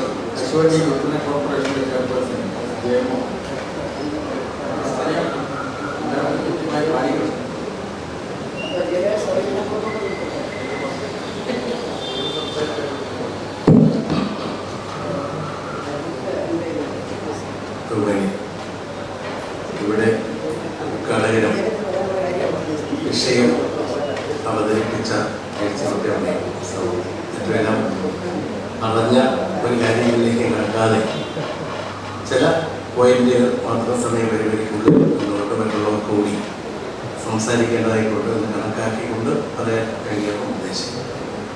ഒന്ന്, AKG പഠന ഗവേഷണ കേന്ദ്രം നടത്തിയിട്ടുള്ള അന്തർദേശീയ പഠന കോൺഗ്രസുകളിൽ ഉയർന്നു വന്നിട്ടുള്ള വിഷയങ്ങളെ ഭാവി കേരളത്തിൻ്റെ മുന്നോട്ട് പോക്കിന് ഉപകരിക്കുന്ന രൂപത്തിലേക്ക് മാറ്റി എടുക്കാൻ, അല്ലെങ്കിൽ അത്തരം പരിഗണനകൾ ലഭിച്ചത് കൊണ്ടുകൂടിയാണ് കേരളത്തിലെ ഇന്നത്തെ മാറ്റത്തിന് പ്രധാനപ്പെട്ട ഒരു ഘടകമായി മാറിയിട്ടുള്ളത്. ഇന്നത്തെ പ്രത്യേകമായ സാഹചര്യത്തിലും ഈ പഠന കോൺഗ്രസിലൂടെ ഉയർന്നു വരുന്ന വിഷയങ്ങളെ നമ്മുടെ മുന്നോട്ട് പോക്കിന് സഹായകമായി മാറുമെന്ന് തന്നെയാണ് പ്രതീക്ഷിക്കുന്നത്. അതിലേറ്റവും പ്രധാനപ്പെട്ട ഒന്ന് തന്നെയാണ് പരമ്പരാഗത വ്യവസായ മേഖല എന്ന് പറയുന്നത്. അതിലാദ്യമേ എനിക്ക് നിർദ്ദേശം പറയാനുള്ളത്, ഇത് പല വകുപ്പുകളിലായിട്ട് കിടക്കുകയും ആയിരക്കണക്കിന് ലക്ഷക്കണക്കിന് തൊഴിലാളികൾ പണിയെടുക്കുകയും എന്തെല്ലാം ചെയ്താലും ആ മേഖലയ്ക്ക് തൃപ്തി വരാതിരിക്കുകയും തൊഴിലാളികളിൽ അസംതൃപ്തി അനുദിനം ആളുകൾ കുത്തിവെക്കുകയും ചെയ്യുന്ന ഒരു മേഖലയാണ് എന്ന് കണ്ടുകൊണ്ട് ഈ മേഖലയെല്ലാം കൂടി ചേർത്ത് ഒരു വകുപ്പ് പ്രത്യേകമായി ഉണ്ടാക്കി വകുപ്പിനൊരു മന്ത്രിയും വകുപ്പിനൊരു മേധാവിയും വരുന്നത് നല്ലതായിരിക്കുമെന്നാണ് തോന്നുന്നത്. എല്ലാ വകുപ്പിലും കൂടെ ഏറ്റുപിടിക്കേണ്ട കാര്യമാണ്. ഒന്നാമത്തെ എൻ്റെ നിർദ്ദേശമാണ്. രണ്ട്, ഈ പരമ്പരാഗത വ്യവസായ മേഖല ഉൾപ്പെടെ നാം അതിൽ പ്രവർത്തിക്കുന്നവരും അതിനെ സ്നേഹിക്കുന്നവരും കാണേണ്ടത് ഇന്ന് എങ്ങനെ ഇരിക്കുന്നു, ഇതൊരു അന്തർദേശീയ പ്രാധാന്യമുള്ള മേഖല തന്നെയാണ്. നാളെ അതെങ്ങനെ ആയിരിക്കും എന്ന് കണ്ട് ശാസ്ത്ര സാങ്കേതിക വിദ്യയിലെല്ലാം ലോകത്ത് വന്നുകൊണ്ടിരിക്കുന്ന മാറ്റങ്ങൾ നമ്മുടെ മേഖലയെ ബാധിക്കാനിടയുള്ളത് കണ്ട് മുൻകൂട്ടി അതിനെ പ്രതിരോധിക്കാനും അതിനനുസൃതമായി ഉള്ള നടപടികൾ ഈ മേഖലയിലേക്ക് കൊണ്ടുവരാൻ കഴിയാതെ പോയത് കൊണ്ടുകൂടിയാണ് ഈ മേഖലകളിൽ പല തിരിച്ചടികളും വൈകി നമ്മൾ നടപ്പിലാക്കാൻ തുടങ്ങുമ്പോഴത്തേക്ക് വണ്ടി പോയിട്ട് കൈയടിക്കുന്നത് പോലെ ആയി പോകുന്നു പരമ്പരാഗത വ്യവസായ മേഖല. അതുകൊണ്ടൊരു വീക്ഷണത്തോടുകൂടി കുറച്ചു കാലത്തേക്ക് ഒരു 10 വർഷം വികസന പദ്ധതി പോലെ 5 വർഷം, ഒരു 10 വർഷത്തേക്ക് എങ്ങനെയായിരിക്കും ലോകത്ത് ഇതിൻ്റെ സാധ്യതകൾ, അടുത്ത ഒരു 10 വർഷത്തിൽ എങ്ങനെയായിരിക്കും എന്ന് പറഞ്ഞിട്ട് പഞ്ചവത്സര പദ്ധതി എന്ന് പറയുന്നത് ഒരു 2 പഞ്ചവത്സര പദ്ധതി കാലത്തേക്കുള്ള പദ്ധതികൾ രൂപീകരിച്ച് ഒരു സ്ഥായിയായതല്ല അനുദിനമായി മാറ്റം വരുന്നതിന് മുന്നോട്ട് കൊണ്ടുപോകാൻ കഴിയും. അത് രണ്ടാമത്തെ ഉദ്ദേശം. മൂന്നാമത് കശുവണ്ടിയെ സംബന്ധിച്ച് പറയുമ്പോൾ എല്ലാ പ്രശ്നത്തിനും രാഷ്ട്രീയപരമായ കാരണങ്ങളുണ്ട്. അത് നമ്മൾ വിസ്തരിച്ചിട്ട് കഴിയും. കശുവണ്ടി മേഖലയ്ക്ക് വന്നുപെട്ട പ്രതിസന്ധി വ്യവസായികളായിട്ടുള്ള ആളുകൾ തൊഴിലാളികളെ കുറ്റം പറയും, തൊഴിലാളി വ്യവസായി കുറ്റം പറയും, രാഷ്ട്രീയക്കാർ ഗവൺമെന്റിനെ കുറ്റം പറയാം. ഇതാണ് പലരും നടക്കുന്നത്. യഥാർത്ഥ കാര്യം ട്രേഡ് യൂണിയനുകൾ തൊഴിലാളിയെ പഠിപ്പിക്കുന്നില്ല. വ്യവസായികളെ സംബന്ധിച്ച് വ്യവസായികളെ ഗവൺമെന്റ് തമ്മിൽ ശരിയായിട്ടുള്ള ഒരു ചർച്ച ഇല്ലാത്തതുകൊണ്ട് ഉത്തരവാദികൾ ഒരു രാഷ്ട്രീയ നേട്ടത്തിന് വേണ്ടി കണ്ടെത്തി അവർക്ക് അവരുടെ നെഞ്ചിലേക്ക് വെടിവെക്കുന്ന രൂപത്തിലേക്കാണ് ഫലത്തിൽ പോകൊണ്ടിരുന്നത്.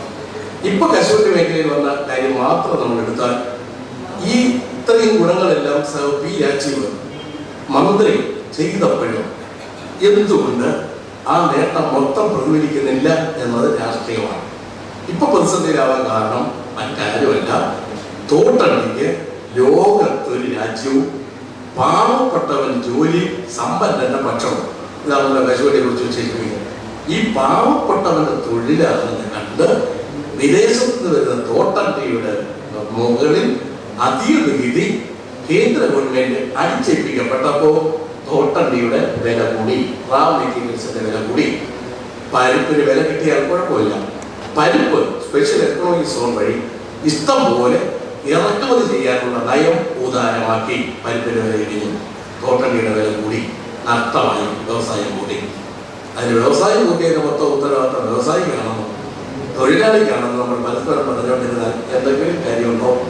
കേരളം ഒരു ബദലെന്ന് പറയുന്നത് ഇക്കാര്യം നേരിട്ടപ്പോൾ കേരള ഗവൺമെന്റ് വായ്പ എടുത്ത് വ്യവസായം നടത്തുന്നവർക്ക് ഇന്നല്ലെങ്കിൽ നാളെ ലാഭം കിട്ടുമെന്ന് പ്രതീക്ഷിച്ച് വീണ്ടും വീണ്ടും ബാങ്കുകളെ വായ്പ പുതുക്കാൻ വേണ്ടി ചെന്നപ്പോൾ റിസർവ് ബാങ്ക് ഒരു നയം തീരുമാനിച്ചു. കേരളത്തിലെ കശുവണ്ടി വ്യവസായത്തിൽ വായ്പ എടുക്കുന്ന ആളുകളുടെ MBA കൂടുതലാകുക, കേരളത്തിലെ കശുവണ്ടി വ്യവസായത്തിന് വായ്പയില്ല. അപ്പൊ പുനർവായ്പ എടുത്ത് ഇത് അടയ്ക്കാൻ കാത്തിരുന്ന ആളുകൾ അടയ്ക്കാൻ കഴിയാതെ വന്നപ്പോൾ സർപ്പഞ്ച് ആക്ട് ഇവരുടെ മേൽ പ്രയോഗിച്ചു. അങ്ങനെയാണ് 4 വ്യവസായികൾ കെട്ടിത്തൂങ്ങി ചത്തത്.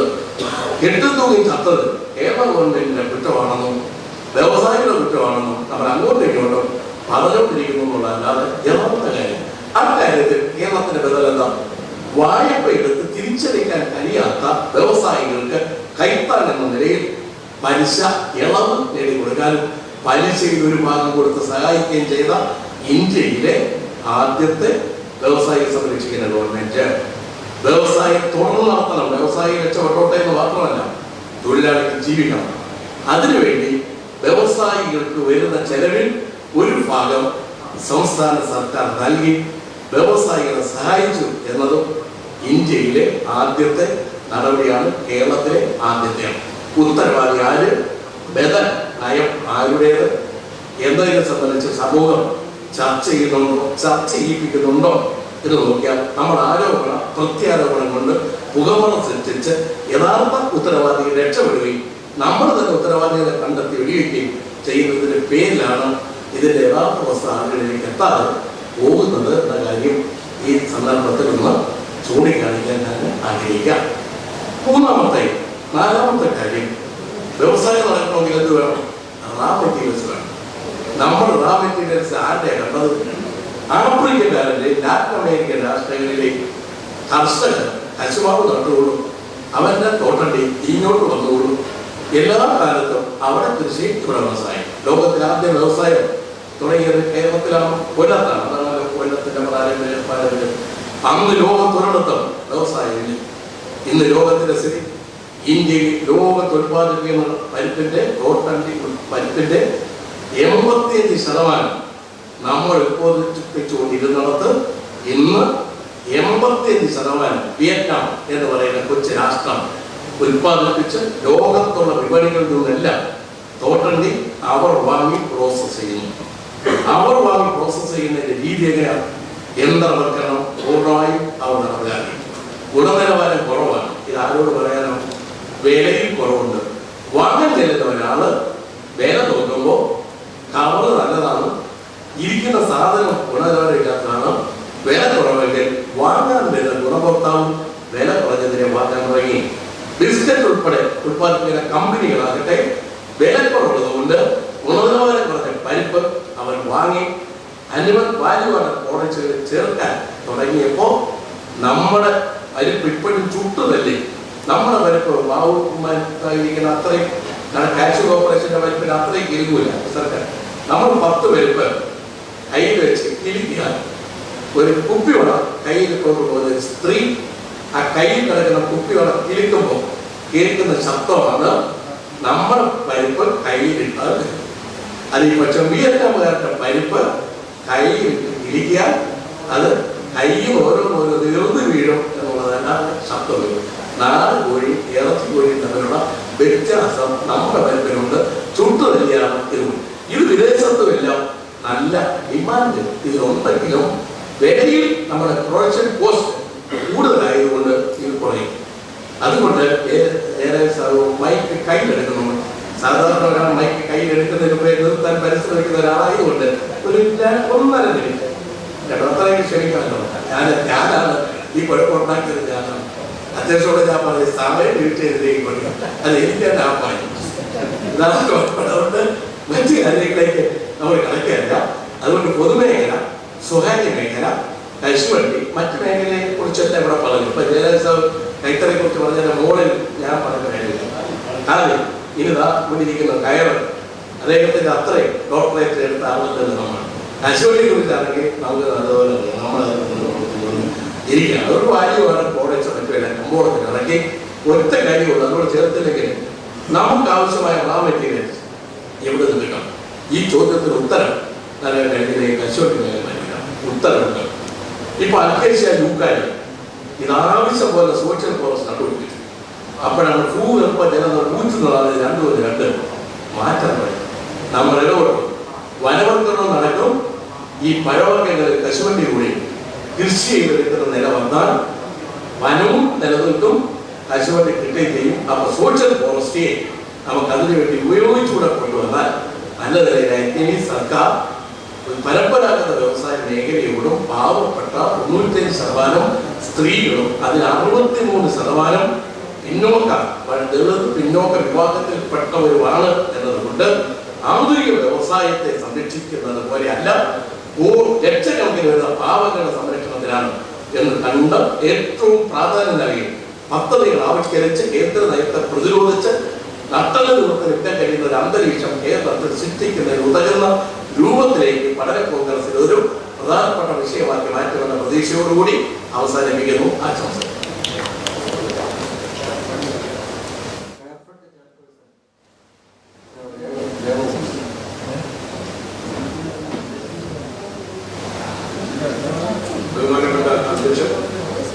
അപ്പോൾ ഇതിൽ ഒരു അറിയിപ്പ് അവതരിപ്പിച്ച കാര്യങ്ങളെപ്പറ്റി, അവതരിപ്പിക്കാനിരിക്കുന്ന കാര്യങ്ങളെപ്പറ്റി നിങ്ങളുടെ അഭിപ്രായങ്ങൾ തന്നാൽ പെട്ടെന്ന് തന്നെ നമുക്ക് വൈൻഡപ്പ് ചെയ്യാനുള്ള ഒരു തരത്തിലാണ് അധ്യക്ഷൻ ഇരിക്കുന്നതെന്ന് മനസ്സിലായിക്കൊണ്ട് ഞാൻ ഇതിൻ്റെ സമയത്ത് കയറുമായി ബന്ധപ്പെട്ടൊരു രേഖ ഞാൻ കൊടുത്തിട്ടുണ്ട്. ഓഗസ്റ്റോടെ അത് വെബ്സൈറ്റ് വരുന്നു. അത് വെബ്സൈറ്റ് വരുമെന്നുള്ളത് കൊണ്ട് ഞാൻ അതിൻ്റെ ആവർത്തനങ്ങളിലേക്ക് അത് ഇടപെടുന്നില്ല. പക്ഷേ പക്ഷേ ഈ കരിക്കുല പഠനത്തിന്റെ സംഘാടകരോട് ആദ്യം ഈ പരമ്പരാഗത വ്യവസായത്തിലെ പഠനങ്ങൾക്ക് വേണ്ടി ഞാൻ നന്ദി രേഖപ്പെടുത്തുന്നു.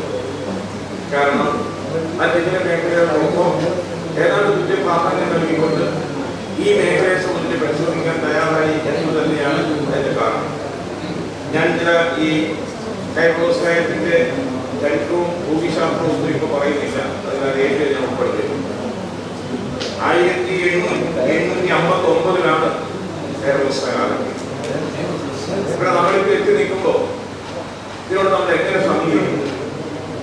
എല്ലാ പരമ്പരാഗത വ്യവസായങ്ങളെ കുറിച്ച് നമ്മൾ പരിശോധിക്കുമ്പോൾ ഒരു കാര്യം നമുക്ക് ബോധ്യപ്പെടാൻ കഴിയും: ശാസ്ത്രം വളരുന്നു. മനുഷ്യന്റെ ബുദ്ധിശക്തി പ്രവർത്തിക്കുന്ന കാലത്തോളം ശാസ്ത്രം വളരും. ശാസ്ത്രത്തിന്റെ വളർച്ചയ്ക്ക് സമാന്തരമായി സാങ്കേതിക വിദ്യ വികസിക്കുന്നു.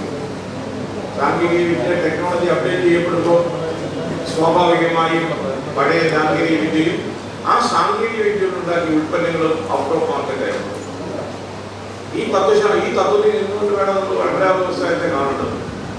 അങ്ങനെ കയർ വ്യവസായത്തെ നിങ്ങൾ കാണുമ്പോൾ, നമ്മൾ സമീപിക്കുമ്പോൾ എനിക്ക് എൻ്റെ പരിമിതമായ അനുഭവത്തിന്റെ അടിസ്ഥാനത്തിൽ ചില നിർദ്ദേശങ്ങൾ കൊടുക്കുകയാണ്. ബാക്കിയൊക്കെ ആ രേഖയിൽ നിന്ന് ഉൾപ്പെടുത്തിയിട്ടുണ്ട്. കേരളത്തിലെ കയർ വ്യവസായത്തെ സമൂലമായി നവീകരിക്കേണ്ടത് വളരെ അത്യാവശ്യമാണ്. കേരളത്തിലെ കയർ വ്യവസായം ഇന്ന് പ്രധാനമായും കേന്ദ്രീകരിച്ചിരിക്കുന്നത് സഹകരണ മേഖലയാണ്. ഉത്പാദന മേഖലയിൽ മാത്രമാണ് സ്വകാര്യ മേഖല ഇന്ന് നിലനിൽക്കുന്നത് എന്ന് പറയാൻ കഴിയും. അതിൻ്റെ ഏതാണ്ട് ഇരിപ്പുണ്ട്, അതിനെക്കുറിച്ച് സംസാരിക്കും. അപ്പോൾ അവിടെ ആണ് നാം കാര്യങ്ങൾ മനസ്സിലാക്കുന്നത്. 80% സ്ത്രീകൾ പണിയെടുക്കുന്ന മേഖല, അവിടുത്തെ ആ വ്യവസായത്തെ എങ്ങനെ നിലനിർത്താൻ കഴിയും? അവിടെയാണ് പുതിയ ടെക്നോളജിയുടെ ആവശ്യകത വരുന്നത്. ടെക്നോളജിയുടെ ആവശ്യകത വരുമ്പോൾ അവർക്ക് ആവശ്യമായ സഹായങ്ങൾ, പുതിയ കാര്യങ്ങൾ ചെയ്തു കൊടുക്കേണ്ടി വരുന്നു. എപ്പോഴും പരസഹായം കൂടാതെ നിൽക്കാൻ കഴിയാത്ത ഒന്നാണ് ഈ പരമ്പരാഗത വ്യവസായം. ആ പരസഹായം നിയമത്തിന്റെ വാക്കിന്റെ അർത്ഥം സർക്കാർ സഹായം. അവിടെ നിന്നുകൊണ്ട് നമ്മൾ പരിശോധിക്കുമ്പോൾ പുതിയ തലമുറ ഈ വ്യവസായത്തിലേക്ക് ഇങ്ങനെ കൊണ്ടുവരാൻ കഴിയും. കയറിന്റെ ഉത്പാദന രീതിയിൽ മാറ്റം വന്നിട്ടുണ്ട്.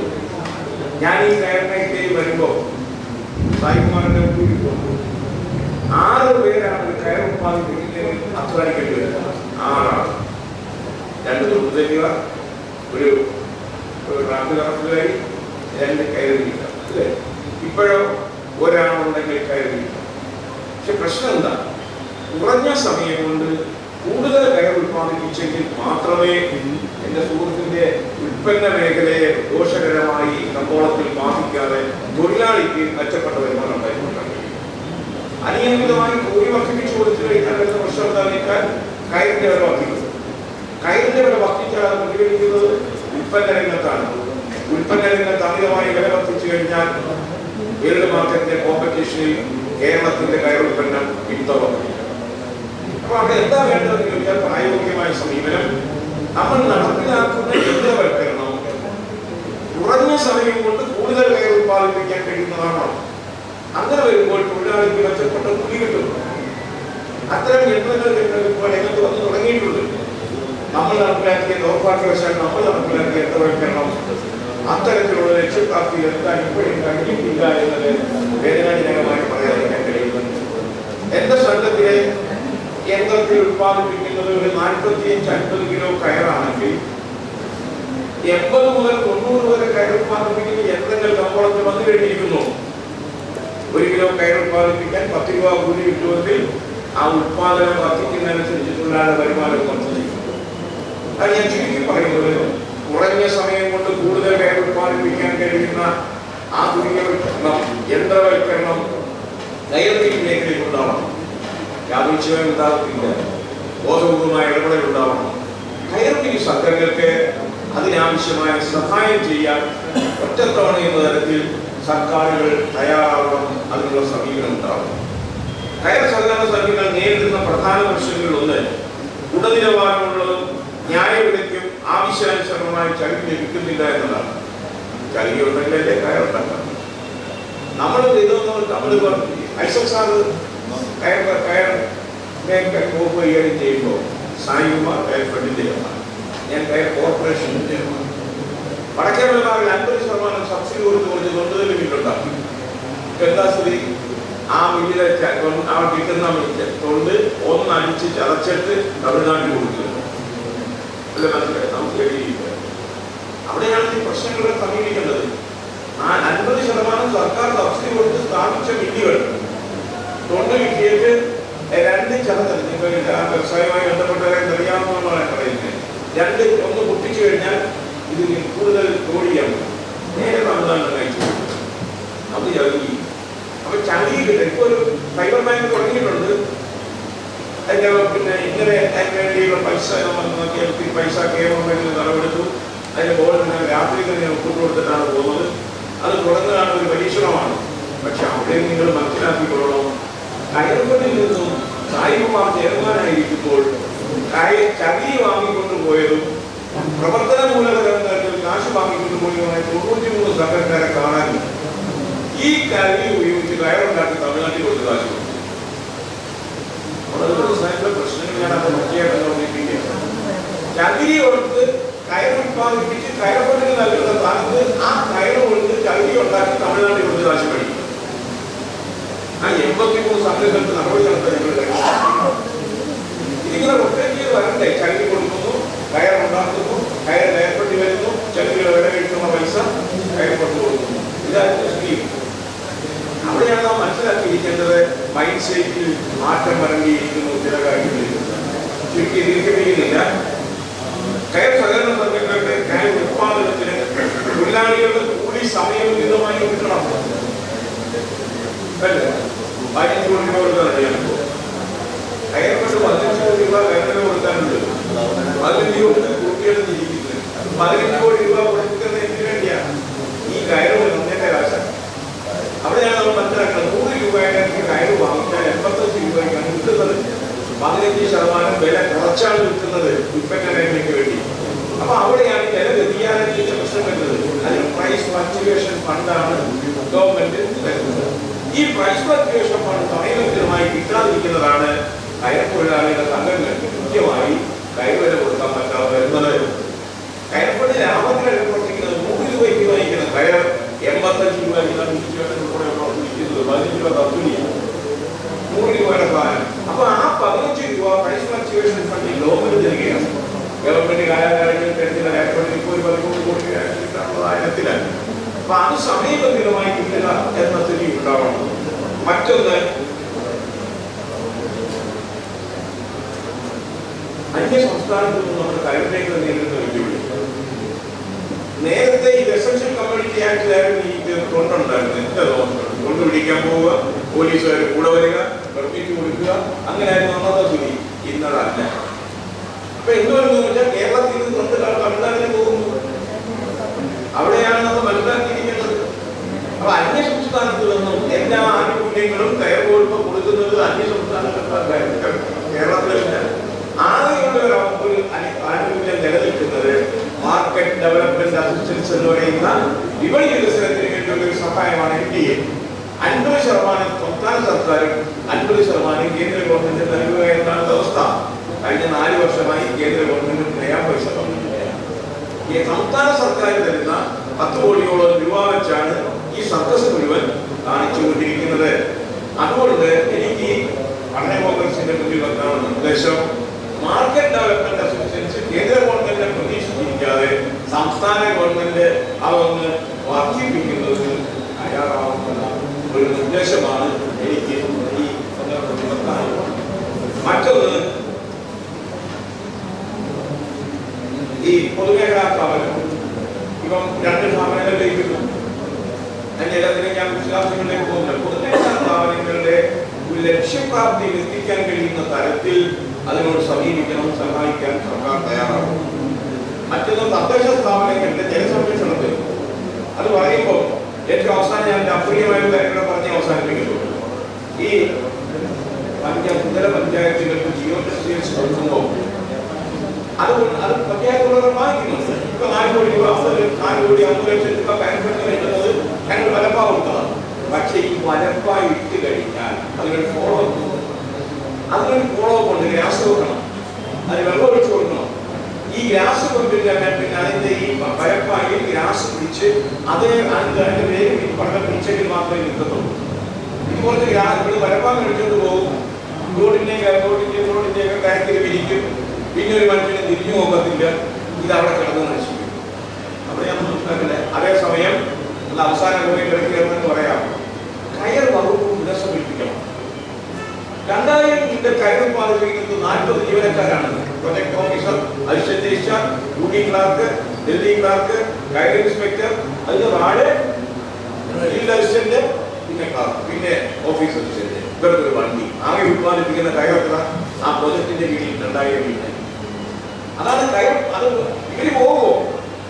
ഏതെങ്കിലും പഞ്ചായത്ത് മേടിച്ച ഈ ഭൂവസ്ത്രം പിരിച്ചതിന് ശേഷം ഗ്രാസ് ഇട്ടോ, സീലിട്ടോ, വെള്ളം അടിക്കുന്നുണ്ടോ?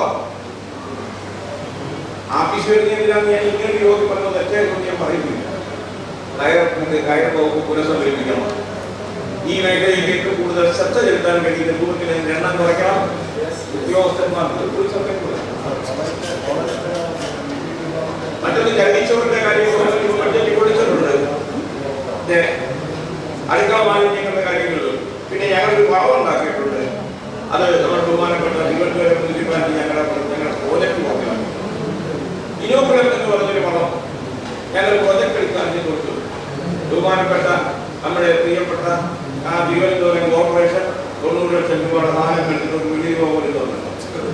നിരവധി കത്തുകളുണ്ട്. ബന്ധപ്പെടുത്താവുന്നതിനെ എല്ലാം കൊണ്ട് ബന്ധപ്പെടുത്തി. ഇപ്പൊ ഞങ്ങൾ എന്തായാലും കഴിഞ്ഞ ദിവസം ബോർഡ് കൂടി കോർപ്പറേഷന്റെ പേരിൽ നിയമ നടപടി സ്വീകരിക്കാൻ തീരുമാനിച്ചു. അതിന് രാഷ്ട്രീയ വിരോധമാണെന്ന് പറഞ്ഞാൽ ചെയ്യുകയാണ്. യന്ത്രവൽക്കൃത മില്ലുകളുടെയും ഇന്നത്തെ രൂപയിൽ നിന്നും ഞാൻ നേരത്തെ പറഞ്ഞതുപോലെ കൂടുതൽ മാർക്കറ്റ് ഉണ്ടാക്കാൻ കഴിയണം. മാർക്കറ്റ് ഡെവലപ്മെന്റ് അനുസരിച്ച് പോകേണ്ട ആനുകൂല്യങ്ങൾ സമയബന്ധിതമായി കൊടുത്താൽ പുതിയ തലമുറ വ്യവസായത്തിലുണ്ടാകും. കേരള പഠനങ്ങളുടെ അന്താരാഷ്ട്ര കോൺഫറൻസുകളിൽ നടന്ന ചർച്ചകളിൽ കയർ വ്യവസായത്തെ ഒരു പരമ്പരാഗത വ്യവസായമായി മാത്രമല്ല കേരളത്തിന്റെ സാമൂഹ്യ സാമ്പത്തിക മാറ്റങ്ങളെ വിജയിക്കുന്നതിനുള്ള ഒരു മേഖലയായി കണ്ടതിൽ സന്തോഷമുണ്ട്. ഇതുവരെ നടന്ന എല്ലാ കേന്ദ്ര ഈ പഠന കോൺഗ്രസിൽ പങ്കെടുത്ത ഒരാളാണ്. ഈ പഠന കോൺഗ്രസിൽ നമ്മൾ ചർച്ച ചെയ്യുന്ന വിഷയങ്ങളിൽ ഗുണകരമായ മാറ്റം ഉണ്ടാകുന്ന ഞാനാണ് 2 പഠന കോൺഗ്രസിന് മുമ്പ് ഇനോവേഷന്റെ മേഖലയെ കുറിച്ച് ചർച്ച ചെയ്ത് പ്രബന്ധം അവതരിപ്പിച്ചു. കേന്ദ്ര ഗവൺമെന്റും കേരള ഗവൺമെന്റും ഇനോവേഷന്റെ മേഖലയെ ഒരേപോലെ ആ നിർദ്ദേശങ്ങൾ അംഗീകരിച്ച് സാമ്പത്തികമാകുന്ന സ്ഥിതിയിൽ എത്തിയിരിക്കുന്നതും കൂടി സന്തോഷകരമായി പറഞ്ഞുകൊണ്ട് ഈ സെക്ടർ പഠന കോൺഗ്രസ് നാളെ ഒരു വഴിയായി മാറട്ടെ എന്ന് പറഞ്ഞു. അടുത്തതായി വ്യവസായികളുടെ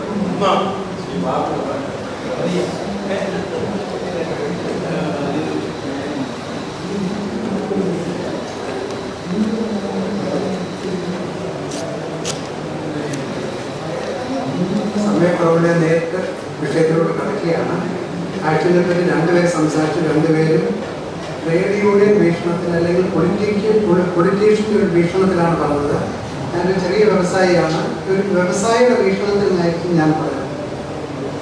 ഞാൻ പറയുന്ന 3 കാര്യങ്ങളാണ്. ഒന്ന്, ഈ വ്യവസായം 1984 മുൻകാലങ്ങൾ എങ്ങനെയായിരുന്നു, അത് എങ്ങോട്ടാണ് വലിച്ചിരിക്കുന്നത്, അത് അതിനെ ഓവർകം ചെയ്യാൻ ഉള്ള മാർഗം വല്ലതും ഉണ്ടെങ്കിൽ എന്താണ്? ഇതാണ് ഞാൻ 3 പറയാൻ. അതായത് 1980-85 വരെ ഇന്ത്യൻ എക്സ്പോർട്ടിന്റെ 0.5% കാശ്മീരിനാണ്. ഇന്ത്യൻ എക്സ്പോർട്ട് എന്ന് പറഞ്ഞാൽ അത് മറൈനായിട്ട്, എഞ്ചിനീയറിംഗ് ആയിട്ട്, എന്തും ടോട്ടൽ ഇന്ത്യൻ എക്സ്പോർട്സിന്റെ 0.5% കാശ്മീർ ഇൻഡസ്ട്രീസിൽ നിന്നായിരുന്നു. കൂടാതെ അഗ്രികൾച്ചർ എക്സ്പോർട്ട്, അഗ്രികൾച്ചർ പ്രോഡക്റ്റ്, അതെന്ത് ചെയ്യുന്നതിന്റെ മേജർ പോർഷൻ കാശ്മീരായിരുന്നു. ആ സ്ഥാനത്ത് നിന്ന് ഇന്ന് വളരെ താഴെ പോയിട്ടുണ്ട്. നേരത്തെ 85 കാലഘട്ടം വരെ 3 ലക്ഷം പേർക്ക് കശുവണ്ടി വ്യവസായം തൊഴിൽ കൊടുത്തിരുന്നു. അയാൾ ഏതെങ്കിലും ഒരു വ്യവസായം അത്രയും പേർക്ക് പ്ലാന്റേഷനോ അല്ലെങ്കിൽ ഏനം കൊടുത്തിട്ടുണ്ടെന്ന് എൻ്റെ അറിവില്ല. അവിടെ നിന്ന് നാം പതിച്ചിരിക്കുന്നത്, ഇവിടെ പറഞ്ഞു 100 ഫാക്ടറി 1 ലക്ഷം തൊഴിലാളിയുണ്ട്. 100 ഫാക്ടറിയിൽ 1 ലക്ഷം തൊഴിലാളി വർക്ക് ചെയ്യണമെങ്കിൽ ഒരു ഫാക്ടറിയിൽ 1000 പേര് വർക്ക് ചെയ്യണം. KSX ചെയർമാൻ ഇരിക്കൊണ്ട് ഒരു ഫാക്ടറിയിലും 500 പേരില്ല. അങ്ങനെയാണ് എങ്കിൽ 50,000 പേരിൽ താഴെ മാത്രമാണ് ഇന്ന് കശുവണ്ടി വ്യവസായത്തിൽ ജോലി ചെയ്യുന്നത്. നേരത്തെ 5500 കോടി രൂപയായിരുന്നു കശുവണ്ടിയുടെ കയറ്റുമതി വരുമാനം. ഇന്ന് അത് ഏകദേശം 2000 കോടിയോട് താങ്ങി. പറയുമ്പോൾ വർഷവും കണക്കിലെടുക്കണം. ഏകദേശം 40 വർഷത്തിന് മുമ്പാണ് 5500 കോടിയുടെ എക്സ്പോർട്ട് നടന്നത്. 45 വർഷത്തിന് ശേഷം അതിൻ്റെ വാല്യൂ റുപ്പിയുടെ വാല്യൂ നോക്കിയാൽ വളരെ താഴെയാണ് നമ്മളിന്ന് 2000 കോടിയിലോട്ട് കാണാതിരിക്കുന്നത്.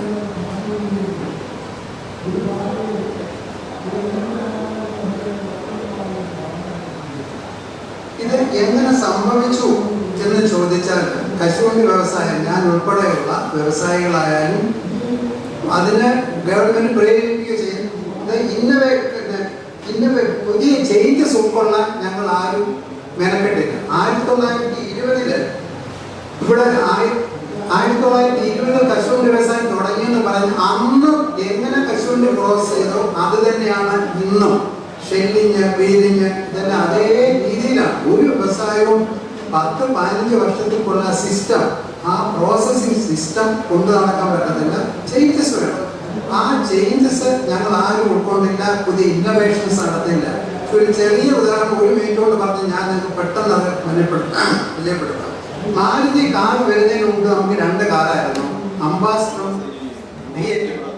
ഈ അംബാസഡർ 25,000 കാർ ഉണ്ടാക്കും, D8 15,000 കാർ, 40,000 കാറായിരുന്നു ഇന്ത്യയിലെ ഉത്പാദനം. അത് കഷ്ടിച്ച് വിട്ടുപോകുമായിരുന്നു. മാരുതിയും പുതിയ കാറുകളും വന്നപ്പോൾ ഇന്ന് 2025 ഇന്ത്യയിൽ വിറ്റ കാറുകളുടെ എണ്ണം 42 ലക്ഷമാണ്. 100 ഇരട്ടി വർദ്ധിച്ചു. പക്ഷേ ഇന്നും അംബാസഡർ മാരുതി ഇല്ല, അംബാസഡറും ഫിയറ്റും ഇല്ല. അവർക്ക് ചേഞ്ചസ് ഉൾക്കൊള്ളാനായിട്ട് പറ്റിയില്ല. പുതിയ ഇന്നോവേഷൻസ് നടത്തിയില്ല. എക്കാലവും ലൈസൻസ് രാജ്യം തുടരുമെന്നും ഈ ഇൻഡസ്ട്രി നമ്മുടെ കയ്യിൽ നിൽക്കുമെന്നും അവർ ദിവാസ്വപ്നം കണ്ടു. അതായിരിക്കാം. എന്താണെങ്കിലും 2 ഫാക്ടറിയും കൂട്ടിപ്പോയി. അതാണ് കശുവണ്ടി വ്യവസായത്തിലും സംഭവിച്ചത്. ഇനി നമുക്ക് ആഫ്രിക്കൻ തോൽക്കണ്ടിയായിരുന്നു മെയിനായിട്ട് കിട്ടിക്കൊണ്ടിരുന്നത്. പക്ഷെ അവിടെ എല്ലാം അവിടുത്തെ രാജ്യം നമ്മുടെ രാജ്യം ചെയ്യുന്നത് പോലെ തന്നെയാണ്. ആ രാജ്യം വാല്യൂ അഡീഷന് പ്രാധാന്യം കൊടുക്കും. വാല്യൂ അഡീഷൻ എന്ന് പറയുമ്പോൾ അവിടുത്തെ ആൾക്കാർക്ക് ജോലി കിട്ടും, വേതനം കിട്ടും, അവിടുത്തെ എക്കോണമി വളരും. പകരം കാഴ്ചയായിട്ട് റോ മെറ്റീരിയൽ എക്സ്പോർട്ട് ചെയ്താൽ അത് ഇന്ത്യയിൽ കൊണ്ടുവന്ന് ഇവിടെയാണ് അതിൻ്റെ ഉൽപ്പാദനം നടക്കുന്നതെങ്കിൽ തൊഴിൽ ഇവിടെയാണ് കിട്ടുന്നത്, ജോലി ഇവിടെയാണ് കിട്ടുന്നത്. അതിനെ നിരുത്സാഹപ്പെടുത്താൻ ഇപ്പോൾ ആഫ്രിക്കൻ ഗവൺമെന്റുകൾ ചെയ്യുന്ന കാഴ്ച എക്സ്പോർട്ട് കംപ്ലീറ്റ് ബാൻ ചെയ്യുക, അല്ലെങ്കിൽ നിയന്ത്രണങ്ങൾ ഏർപ്പെടുത്തുക. പകരം അവിടെ വ്യവസായികളെ അങ്ങോട്ട് വിളിക്കുകയാണ്, അവിടെ ഫാക്ടറി എസ്റ്റാബ്ലിഷ് ചെയ്ത് അവിടെ പ്രോസസ് ചെയ്യാൻ അവർക്ക് വേണ്ട എല്ലാ ആനുകൂല്യങ്ങളും ഇൻസെന്റീവ്സും ആഫ്രിക്കൻ രാജ്യങ്ങൾ കൊടുക്കുന്നുണ്ട്. ഇപ്പോൾ തന്നെ ആഫ്രിക്കയിലും വെസ്റ്റ് ആഫ്രിക്കൻ കൺട്രീസ് ആണ് മെയിനായിട്ട് നമ്മൾ തോട്ടണ്ടി ഇന്ത്യയിലോട്ട് എക്സ്പോർട്ട് ചെയ്യുന്ന എല്ലാ രാജ്യങ്ങളും, 2 രാജ്യം ഒഴിച്ച് ബാക്കി എല്ലാ മിക്കവാറും രാജ്യങ്ങൾ ബാൻ ചെയ്യുകയോ നിയന്ത്രണങ്ങൾ ഏർപ്പെടുത്തുകയോ ചെയ്തിട്ടുണ്ട്. ഇന്ത്യയിലെ യഥാർത്ഥത്തിൽ 2.5 ലക്ഷം ടൺ തോട്ടണ്ടി ഉത്പാദിപ്പിക്കുന്നുണ്ട് ഇന്ത്യയിൽ. അതിൽ കേരളത്തിൽ 25,000 സ്റ്റാറ്റിക്സ് ഒക്കെ ഗവൺമെന്റ് സ്റ്റാറ്റിക്സ് ഒക്കെ 60,000 ഒക്കെ പറഞ്ഞു. പക്ഷെ അങ്ങനെയൊന്നും ഉത്പാദനം ഇവിടെ ഇല്ല. 25,000 താഴെ ഉള്ളൂ. അതൊക്കെ വടക്കൻ ഡിസ്ട്രിക്ട് ജില്ലകളിലാണ്. കണ്ണൂര്, കാസർഗോഡ് ജില്ലകളിലാണ്. അത് മൊത്തവും മംഗലാപുരത്തോട്ടാണ് പോകുന്നത്. മറ്റ് സ്റ്റേറ്റിൽ തോട്ടണ്ടി ഉത്പാദിപ്പിച്ചാൽ ഒരിക്കലും കേരളത്തിൽ വരത്തില്ല. കാരണം ആ സ്റ്റേറ്റുകളിൽ തന്നെ ഇവിടുത്തെ കാട്ടിലും കുറച്ച് ക്രോസ് ചെയ്യാൻ സാധിക്കും. അപ്പോൾ അവിടെ തന്നെ അതെല്ലാം ക്രോസിങ് തുടങ്ങിയിട്ടുണ്ട്. കേരളത്തിലേക്ക് ആ അണ്ടി വരുത്തുന്ന കേരളത്തിൽ തന്നെ തോട്ടണ്ടി ഉത്പാദിപ്പിച്ചാൽ മാത്രമേ ഭാവി കാലത്ത് നമുക്കിവിടെ പ്രോസസ്സിംഗ് കണ്ടിന്യൂ ചെയ്യാൻ പറ്റത്തുള്ളൂ. നമുക്കിതെങ്ങനെ ഓവർകം ചെയ്യാം എന്നുള്ളത് ആണ് ഇനി ഞാൻ അടുത്ത് പറയാനായിട്ട് ഉദ്ദേശിക്കുന്നത്. ഗവൺമെന്റ് ഭാഗത്ത് നിന്ന് സപ്പോർട്ട് കിട്ടുന്നുണ്ടെന്നുള്ള വാസ്തവം തന്നെയാണ്. ESM-BF ബഹുമാനപ്പെട്ട മന്ത്രി പറഞ്ഞു, ESM-BF റീഇൻവെസ്റ്റ്മെന്റ് ശരിയാണ്. പക്ഷേ പലതും പേപ്പറിലേക്ക് ആയിട്ടുള്ളൂ, കുറച്ചൊക്കെ ഞങ്ങളുടെ കൈ കിട്ടിയുള്ളൂ, മൊത്തമൊന്നും കിട്ടിയിട്ടില്ല. എന്തായാലും നല്ലൊരു ഐഡിയ ഗവൺമെന്റ് ഭാഗത്തു നിന്ന് കൊണ്ടുവരുന്നത് നല്ലതാണ്. പിന്നെ പ്രൊഡക്ഷൻ തോട്ടണ്ടിയുടെ പ്രൊഡക്ഷൻ കൂട്ടുന്നതിന് നമുക്കൊരു 30,000 ഹെക്ടർ സ്ഥലം കിട്ടുവാണെന്നുണ്ടെങ്കിൽ 1 ലക്ഷം ടൺ തോട്ടണ്ടി നമുക്ക് ഉത്പാദിപ്പിക്കാൻ സാധിക്കും. അതിന് സ്ഥലമില്ല എന്ന് നമ്മൾ പറയേണ്ട, സ്ഥലമുണ്ട്. അതായത് നമ്മുടെ ബഹുമാനപ്പെട്ട അധ്യക്ഷന്റെ സ്ഥലമായ കണ്ണൂർ ജില്ലയിലെ ആർളപ്പ RPL state farming corporation, Pathanapuram buffalo farm, പിന്നെ അത് കൂടാതെ കണ്ട് വെല്ലൂർ ന്യൂസ് പ്രിന്റ് ഫാക്ടറിക്ക്, ഗ്രാസി ഫാക്ടറി, കോഴിക്കോട് ഗ്രാസി ഫാക്ടറിക്കൊക്കെ നമ്മൾ സ്ഥലം കൊടുത്തിട്ടുണ്ട്. അവരുടെ റോ മെറ്റീരിയൽ ഉത്പാദിപ്പിക്കാൻ, ഈറ്റയൊക്കെ ഉത്പാദിപ്പിക്കാൻ. ആ സ്ഥലം എല്ലാം ഏറ്റെടുത്തിട്ട് കാഴ്ചവെക്കുക.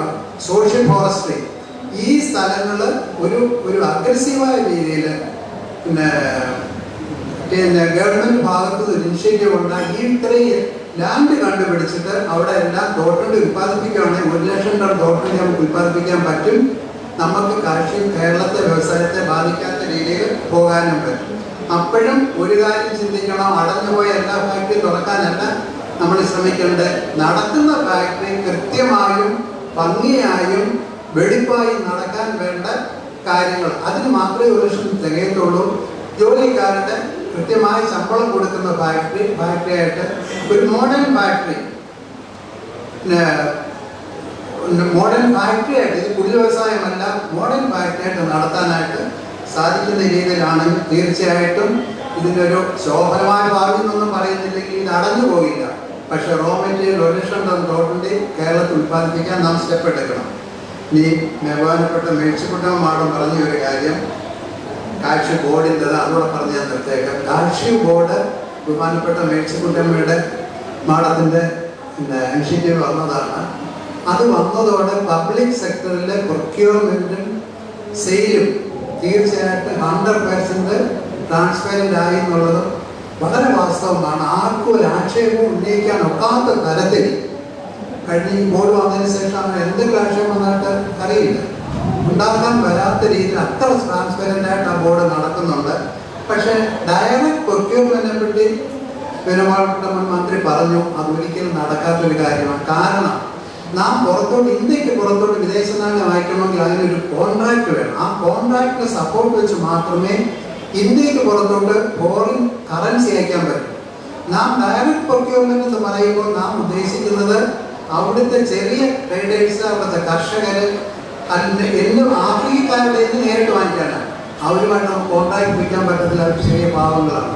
അവർക്ക് 5000 ടണ്ണോ 1000 ടണ്ണോ 100 കിലോ പോലും ഒറ്റയടിക്ക് കൊണ്ട് കൊടുക്കാൻ പറ്റത്തില്ല. ഞാൻ അവിടെ ഡയറക്റ്റ് ചെയ്യുന്നതാണ്. ഒരു സമയത്ത് ബഹുമാനപ്പെട്ട മേഴ്സിക്കുട്ടന്മാർ മിനിസ്റ്ററായിട്ട് എന്നപ്പോൾ എനിക്ക് അവിടെ ഫെസിലിറ്റി ഉണ്ട്, യാർഡ് വെയർ ഹൗസ് ഒക്കെ ആഫ്രിക്കയിൽ. അത് ഫ്രീ ഓഫ് കോസ്റ്റ് ഒരു വർഷം ഞാൻ വിട്ടുകൊടുക്കാം. അദ്ദേഹം ബോർഡിൽ ഉണ്ടായിരുന്നു. അന്ന് ഞാൻ പറഞ്ഞതാണ് ഫ്രീ ആയിട്ട് വിട്ടുകൊടുക്കാം. പക്ഷേ ഈ റിസ്ക് ഉണ്ട്. പൈസ ചിലപ്പോൾ അയച്ചു കൊടുത്താൽ തിരിച്ചു കിട്ടപ്പോലില്ല. കാരണം അവർ ട്രസ്റ്റ് വർത്തിയല്ല, ആഫ്രിക്കക്കാരെ പൈസ കിട്ടി അതുകൊണ്ടാണ് അപ്പോഴേ കടന്നു കളയും. അങ്ങനെയൊക്കെയുള്ള റിസ്ക് ഉണ്ട്. വെറുതെ ആക്ഷേപം കേൾക്കാൻ സാധ്യതയുണ്ടെന്നൊക്കെ പറഞ്ഞ് അന്ന് ചെയർമാനായിട്ടൊന്നും ആരാപാണ്ഡ്യൻ സാറാണ്, അദ്ദേഹം നിരുത്സാഹപ്പെടുത്തിക്കൊണ്ട് അത് അന്ന് നടന്നില്ല. ഇന്നും ആ മനസ്സിലുണ്ടായിരിക്കും ഈ ആശയം, അതുകൊണ്ടായിരിക്കും എന്ന് പറഞ്ഞ് അത് ഒരിക്കലും നടക്കാൻ സാധ്യതയില്ലാത്തൊരാശയമായിട്ട് എനിക്ക് തോന്നുന്നു. അത് ഞാൻ ഇപ്പോഴും പറയുന്നു. മുൻ മന്ത്രിയുടെ അസാന്നിധ്യത്തിൽ എന്നാലും സാറുണ്ട്, ഞാൻ പറഞ്ഞു മാത്രം. എനിക്ക് ഒരു അവസരം കിട്ടിയില്ല. അവസരം തന്നെ നമുക്ക് പറഞ്ഞു.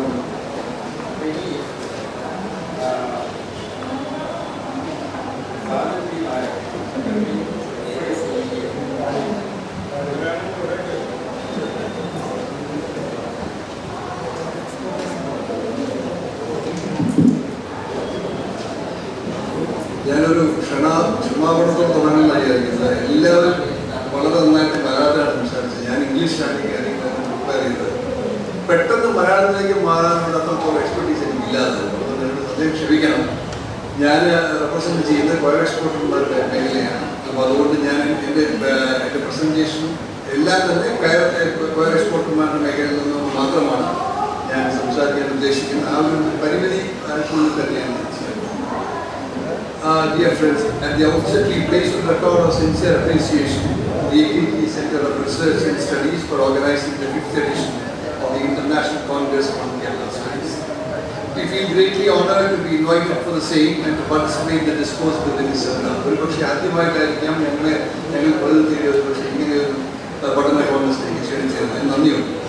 We the Federation of Indian Coir Exporters Associations, TCR, is a confederation of coir and allied products exports of India. TCR, under its single umbrella, has to include all the export associations of coir in the country, namely the Indian Coir Association, the Indian Coir Exporters Chamber, the Coir Shippers Council, the Travancore Coir Mats and Manufacturers Association, Coir Clip and Allied Products Manufacturers and Exporters Association. It basically voices the problems and difficulties faced by the coir industry in general and the exporters in particular. We We are proud to say that in the last financial year, coir and coir products generated about 4,343.45 crores worth of foreign exchange. Plus, LLP exports around 1,200 crores of jute and other natural fruit coverings from India. Since the 19th century, as everybody says, coir industry was the most employment generator among traditional industries of southern India. It had provided direct and indirect employment for up to 5 lakhs of workers, of which 85% are women in the rural areas. From the coir exporters' perspective, as I said earlier, please find one of the points we would like to discuss in this seminar. Upgradation of technology, upgrade and modernize existing and new factories in the product sector. As you know, the cottage industry is very, very minuscule, and even now the looms in the cottage sector, വളരെ പഴയതാണ്. അതിനെ അത് upgrade ചെയ്ത് അവർ productivity കൂടിയാൽ മാത്രമേ product price കുറയൂ. നമ്മൾ സംസാരിച്ചാൽ ഒരു fibre മാൻ എന്ന് പറഞ്ഞാൽ ചൈനത്തടക്കിൻ്റെ 57% മുതൽ 70% വരെ ലേബർ എലമെന്റ് മറ്റുള്ള റോ മെറ്റീരിയലിന്റെ കോസ്റ്റ് മാറ്റി വെച്ച് കഴിഞ്ഞാൽ അതുകൊണ്ട് തന്നെയാണ് നമ്മൾ ആ പ്രോഡക്റ്റ് പതുക്കെ അപ്രത്യക്ഷമാണ്. And we need a fully automated, high productivity coir spinning machine to improve efficiency of coir yarn production, which will result in better production in the carpet and coat covering sector. The sales suhൃത്ത് Devakumar പറഞ്ഞതുപോലെ നമ്മൾ productivity കൂട്ടി machine made ഇപ്പോഴും നമ്മൾ പറഞ്ഞു കഴിഞ്ഞാൽ ഒരു 60% കൂടുതൽ ഇപ്പോഴും ഹാൻഡ്സ് പണിയാണ് കാര്യമുള്ളത്. അതിന് പകരം മെഷീൻസ് വന്ന് തമിഴ്നാട് ടേക്ക് ഓവർ അവർക്ക് അതിൻ്റെതായിട്ടുള്ള ഒരു ടേക്ക് സെറ്റപ്പ് എപ്പോഴും ഉണ്ട്. അത് വന്നാൽ മാത്രമേ നമ്മൾ ഒരു പ്രൊഡക്ടിവിറ്റി ഇമ്പ്രൂവ് ചെയ്യാൻ പറ്റൂ. ലോകത്തിൽ കയറുമായിട്ട് സമാന്തരമായിട്ടുള്ള വേറൊരു നാഷണൽ ഫൈബർ സൈസലാണ്. സൈസറിന് സ്പിന്നിങ് ടാൻസാനിയയിൽ, ഉഗാണ്ടയിൽ അല്ലെങ്കിൽ പോർച്ചുഗലൊക്കെ നടക്കുന്നത് കണ്ടാൽ ഹൈലി എഫിഷ്യൻ്റ് ആയിട്ടുള്ള പ്രൊഡക്ഷൻ സ്പിന്നിങ് ടെക്നീക്സ്. എന്തുകൊണ്ട് നമുക്ക് ഇതുവരെ അത് ഡെവലപ്പ് ചെയ്യാൻ സാധിച്ചിട്ടില്ല? In spite of all the efforts going on, all the R&D going on, I must confess that even the board or the state government is unable to produce a good quality spinning machine. But good quality spinning machine ഉണ്ടെങ്കിൽ നമുക്ക് ഒരുപാട് നൂതനമായ products നമുക്ക് ഉണ്ടാക്കാൻ പറ്റും. അത് yarn തിന്നറായിട്ട് വരുമ്പോൾ നമ്മൾക്ക് അതിനകത്തുള്ള സാധ്യതകൾ വളരെ കൂടുതലാണ്. അപ്പോൾ അങ്ങനെ ചെയ്യാൻ പറ്റുന്ന ഒരു അവസ്ഥയിലേക്ക് വരണമെന്നുണ്ടെങ്കിൽ നമുക്ക് നല്ല ഗുഡ് ക്വാളിറ്റി സ്പിന്നിങ് മെഷീൻ നമ്മൾ നിരന്തരമായ അഭ്യർത്ഥനയാണ് ഇതൊന്ന് സാധിച്ചെടുക്കുന്നത്. പക്ഷേ എന്തുകൊണ്ടും അത് സക്സസ്ഫുൾ ആയിട്ട്. And as a substitute for plywood, we suggest coir ply factories which would utilize waste cut bits from the PVC tufting units, which when mixed with or without resin, compressed and laminated with paper. എല്ലാവർക്കും അറിയാവുന്ന പോലെ ഇതിന്റെ cut bits ഒരു ecological മെനീസാണ്. ഇത് process ചെയ്ത് നമുക്കൊരു valued product ആയിട്ടോ വരികയാണെങ്കിൽ ഈ പ്രശ്നങ്ങൾ മാറിക്കഴിയുകയും മറിച്ച് this is basically wealth from waste. നല്ലൊരു പ്രോഡക്റ്റ് ഡെവലപ്പ് ചെയ്യാൻ അതൊരു ഹൈ ലെവൽ ടെക്നോളജി ഉള്ള ഒരു ഗവൺമെന്റ് സ്കീംസ് മാത്രമേ നമുക്ക് സാധിക്കുള്ളൂ. ഈ ഒരു ഡയറക്ഷനിൽ തോമസ് ഐസക്കുള്ള സമയത്ത് ആ ഡയറക്ഷനിൽ മൂവിയിലുണ്ടായിരുന്നു. അതൊരു പൈലറ്റ് പ്രോജക്റ്റായിട്ട് വിജയമായിരുന്നു. പക്ഷേ അത് കമേഴ്ഷ്യൽ പ്രോജക്റ്റായിട്ട് വരിക അതിന് പ്രൈവറ്റിനെക്കാട്ടും വില കുറഞ്ഞു വന്നാൽ മാത്രമേ അത് നമുക്ക് വിപണന സാധ്യതയുള്ളൂ. അതാണ് ഏറ്റവും വലിയ പ്രശ്നം. അടുത്ത point, financial assistance and subsidies. The scheme plan for technological upgradation of the industry which provides financial subsidy of 25% up to maximum amount of 2.5 crores on an investment up to 10 crores on land machinery procured by the government by the coir units both existing and new. Government scheme ആണ് 25% വരെ തിരിച്ചു കൊടുക്കുന്ന ഒരു സ്കീമാണ്. The problem is here again, this is not made available only to the public and cooperative sectors. Unless it is made, it should be made available to all, including the private sector, so that investments can come in the industry. Then, as you know, really, sir, freight is a major concern on the coir industry. Really, sir, freight is a major concern on transport of coir, being a very volume cargo. So we would request that an assistance of 10% on the cost of the container transport from the point of production to the port of shipment may be reimbursed to the exporters. The scheme is envisaged to offset the disadvantage of freight cost on the export cargo. Incentives on the foreign trade. The government may consider providing enhanced support to the coir industry. As you know, the recent US tariff we have been discussing in the last meeting also, and other related issues. To increase the share of exports from the state of Kerala, we request for an export promotion incentive of 5% based on the export turnover of shipments made only out of the Cochin port as of now. Promotion support schemes to be recommended for protracting the market segment of coir products. Accuracy awareness campaigns may be taken up to educate people about the multiple uses of coir products. Better uses for coir bit and fiber has to be identified. By enactment of law, the PWD should enforce use of coir geotextiles statewide in the required areas. I must confess that Isaac Sir കാലത്ത് ഒരുപാട് നൂതനമായ കാര്യങ്ങൾ ജിയോടെക്സ്റ്റൈൽസിന്റെ കാര്യത്തിൽ വന്നിട്ടുണ്ട്. ഇതിൽ കൂടാതെ road ലൈനിൽ കൂടെ നമുക്ക് ഇംപ്ലിമെന്റ് ചെയ്യാവുന്നതാണ്. സൗത്ത് കൊറിയ ഇത് വലിയൊരു മാർക്കറ്റാണ്. ഈ പ്രോബ്ലം നമ്മുടെ ഈ ഫ്ലൈറ്റിന്റെ പ്രോബ്ലം കൊണ്ടാണ് നമുക്ക് എക്സ്പോർട്ട് എത്തിപ്പെടാവുന്നതാണ്. പക്ഷേ rural roads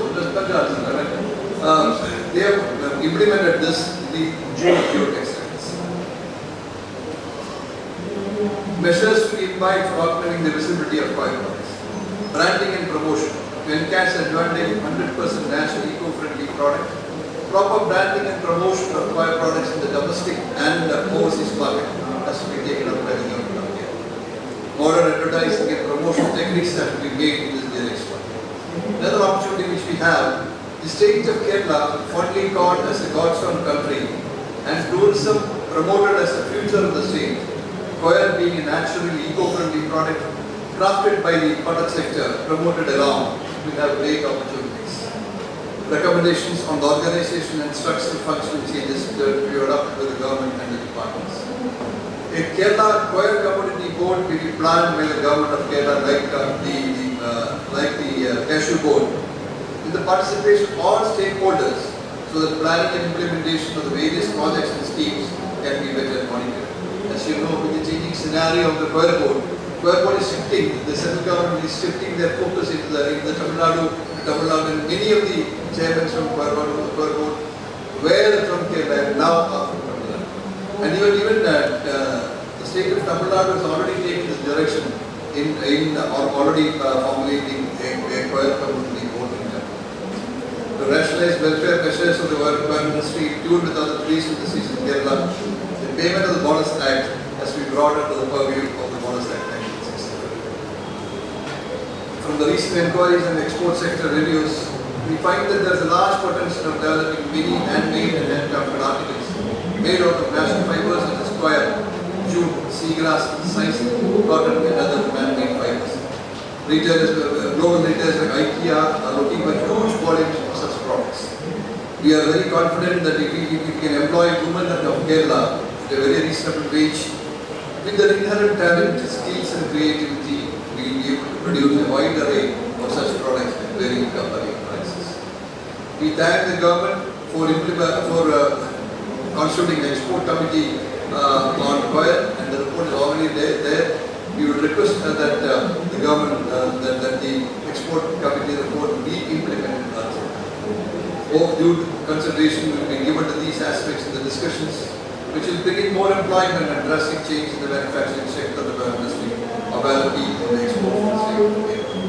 Minister Rajiv and Next Minister Thomas Isaac have been very receptive to our suggestions, and they are so proud that is where the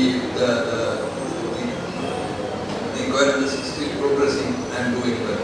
I must confess that the exports of coir is steadily progressing, and every year we are showing a big growth. Thank you for the opportunity given. Thank you all. ഇപ്പോൾ പള്ളിയത്ത് വ്യവസായത്തെ പറ്റി സംസാരിക്കണമെന്ന് ഒരു ശ്രീ അശോക് അപ്പോൾ 3 minute പ്രധാന വ്യവസായമാണ് പള്ളിയത്തുള്ളവരുടെ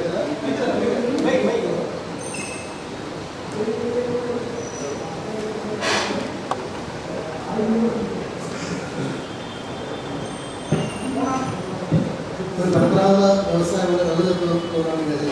അത് അരലക്ഷത്തോളം തൊഴിലാളികൾ ഉണ്ടായിരുന്ന സാഹചര്യം ഇപ്പോൾ 9,000 തൊഴിലാളികൾ മാത്രമേ ഉള്ളൂ. ഇതിൻ്റെ പ്രധാന പ്രശ്നം എന്ന് പറഞ്ഞു കഴിഞ്ഞാൽ തൊഴിലാളികൾ ഈ രംഗത്തേക്ക് സ്കില്ലിൽ ലേറ്റസ്റ്റ് വരുന്നില്ല. ദൂരപരിധി വിഷയം രണ്ടാമത്. തിരുവനന്തപുരം ജില്ലയിൽ 117 നെൽ ഷാപ്പുകളുടെ 17 ഷാപ്പ് മാത്രമേ ഉള്ളൂ. 50-50 തൊഴിലാളികൾ മാത്രമേ ഉള്ളൂ ഈ ജില്ലയിൽ. വലിയ കൂടിയ മദ്യം ലഭിക്കുന്ന ബാറുകൾക്ക് 450 മീറ്റർ ദൂരപരിധിയും നിലവിൽ കള്ളുഷാപ്പിന് 50 മീറ്റർ ദൂരപരിധി ഉള്ള വിഷയത്തിൽ ആണ് കള്ളുഷാപ്പ് തുറന്നു പ്രവർത്തിക്കാൻ കഴിയാത്തത്.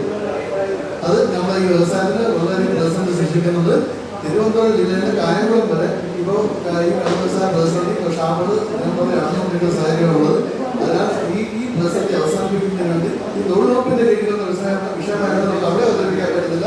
വ്യവസായ മേഖല പരിഗണിക്കാറുള്ളത്. അതായത് കള്ളുറപ്പ് തൊഴിലാളി ക്ഷേമനിധി ബോർഡ് ഇപ്പോൾ കള്ള് വ്യവസായ തൊഴിലാളി ക്ഷേമനിധി ബോർഡാണെങ്കിലും ഇത് കൺസിഡർ ചെയ്യുന്നില്ല. അതിനാൽ ഈ വിഷയം, ഈ ദൂരപരിധി വിഷയം ഈ കോൺഗ്രസിന്റെ ഒരു വിഷയമായി ഇങ്ങനെയൊക്കെ പ്രതിനിധി നിലയിൽ ഞാനിവിടെ അവതരിപ്പിക്കുക.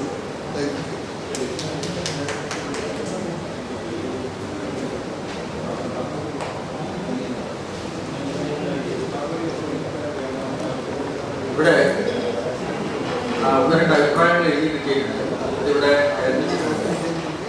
അപ്പോൾ അത് ഇതിൻ്റെ അക്കാദമിക് കമ്മിറ്റിക്ക് റിപ്പോർട്ട് ചെയ്യും. ഇതൊന്ന് പ്രധാനമായിട്ട് ഈ കൈത്തറി മേഖലയെ സംബന്ധിച്ച മനോഹരൻ എഴുതുന്ന കാര്യമുണ്ട്. അതോടൊപ്പം തന്നെ ആഭരണ തൊഴിലാളികളുടെ അവർ പരമ്പരാഗത വ്യവസായത്തിൻ്റെ ഭാഗമാണ് എന്ന് പറഞ്ഞിട്ടുള്ളതാണ് ഒരു അഭിപ്രായം പറഞ്ഞിട്ടുണ്ട്. അതിവിടെ കൂടുതൽ ചിത്ത് മേഖലയെ സംബന്ധിച്ച് ഇവിടെ അഭിപ്രായങ്ങൾ പറഞ്ഞു. ആദിയുടേതും ധന്യം ഇവിടെ എഴുതുന്നുണ്ട്. അതുകൊണ്ട് കൊടുക്കാം. പിന്നെ നമ്മുടെ അഭിപ്രായങ്ങൾ ഇവിടെ കൊടുത്താൽ അത് അക്കാദമിക് കമ്മിറ്റിക്ക് റിപ്പോർട്ട് ചെയ്യാം. ഇവിടെ പരമ്പരാഗത വ്യവസായങ്ങളെ സംബന്ധിച്ചുള്ള ഈ സെഷൻ പൊതുവിൽ എല്ലാ വിഷയങ്ങളെ പറ്റിയും അവതരണം നടത്തിയിട്ടുണ്ട്. അഭിപ്രായങ്ങൾ ഇവിടെ വന്നിട്ടുണ്ട്. അത് ക്രോഡീകരിച്ചുകൊണ്ട് അക്കാദമിക് കമ്മിറ്റി ആവശ്യമായിട്ട് നടപടികൾ കൈക്കൊള്ളും. ഇവിടെ വിഷയാവതരണം നടത്തിയിട്ടുള്ള നസീക്കുട്ടിയമ്മ, അതുപോലെ തന്നെ ചർച്ച നയിച്ചുകൊണ്ട് Jayamohan, V K Jayakumar, Babu Oommen, Sajan P Nair അവരൊക്കെയാണ് അവതരിപ്പിച്ചത്. അധ്യക്ഷം നൽകി അവർക്കെല്ലാം നന്ദി. പൊതുവിൽ സെമിനാർ കമ്മിറ്റിക്ക് വേണ്ടിയുള്ള നന്ദി. തോമസ് ജോൺ അതിനുവേണ്ടി അദ്ദേഹത്തെ ക്ഷണിക്കുക.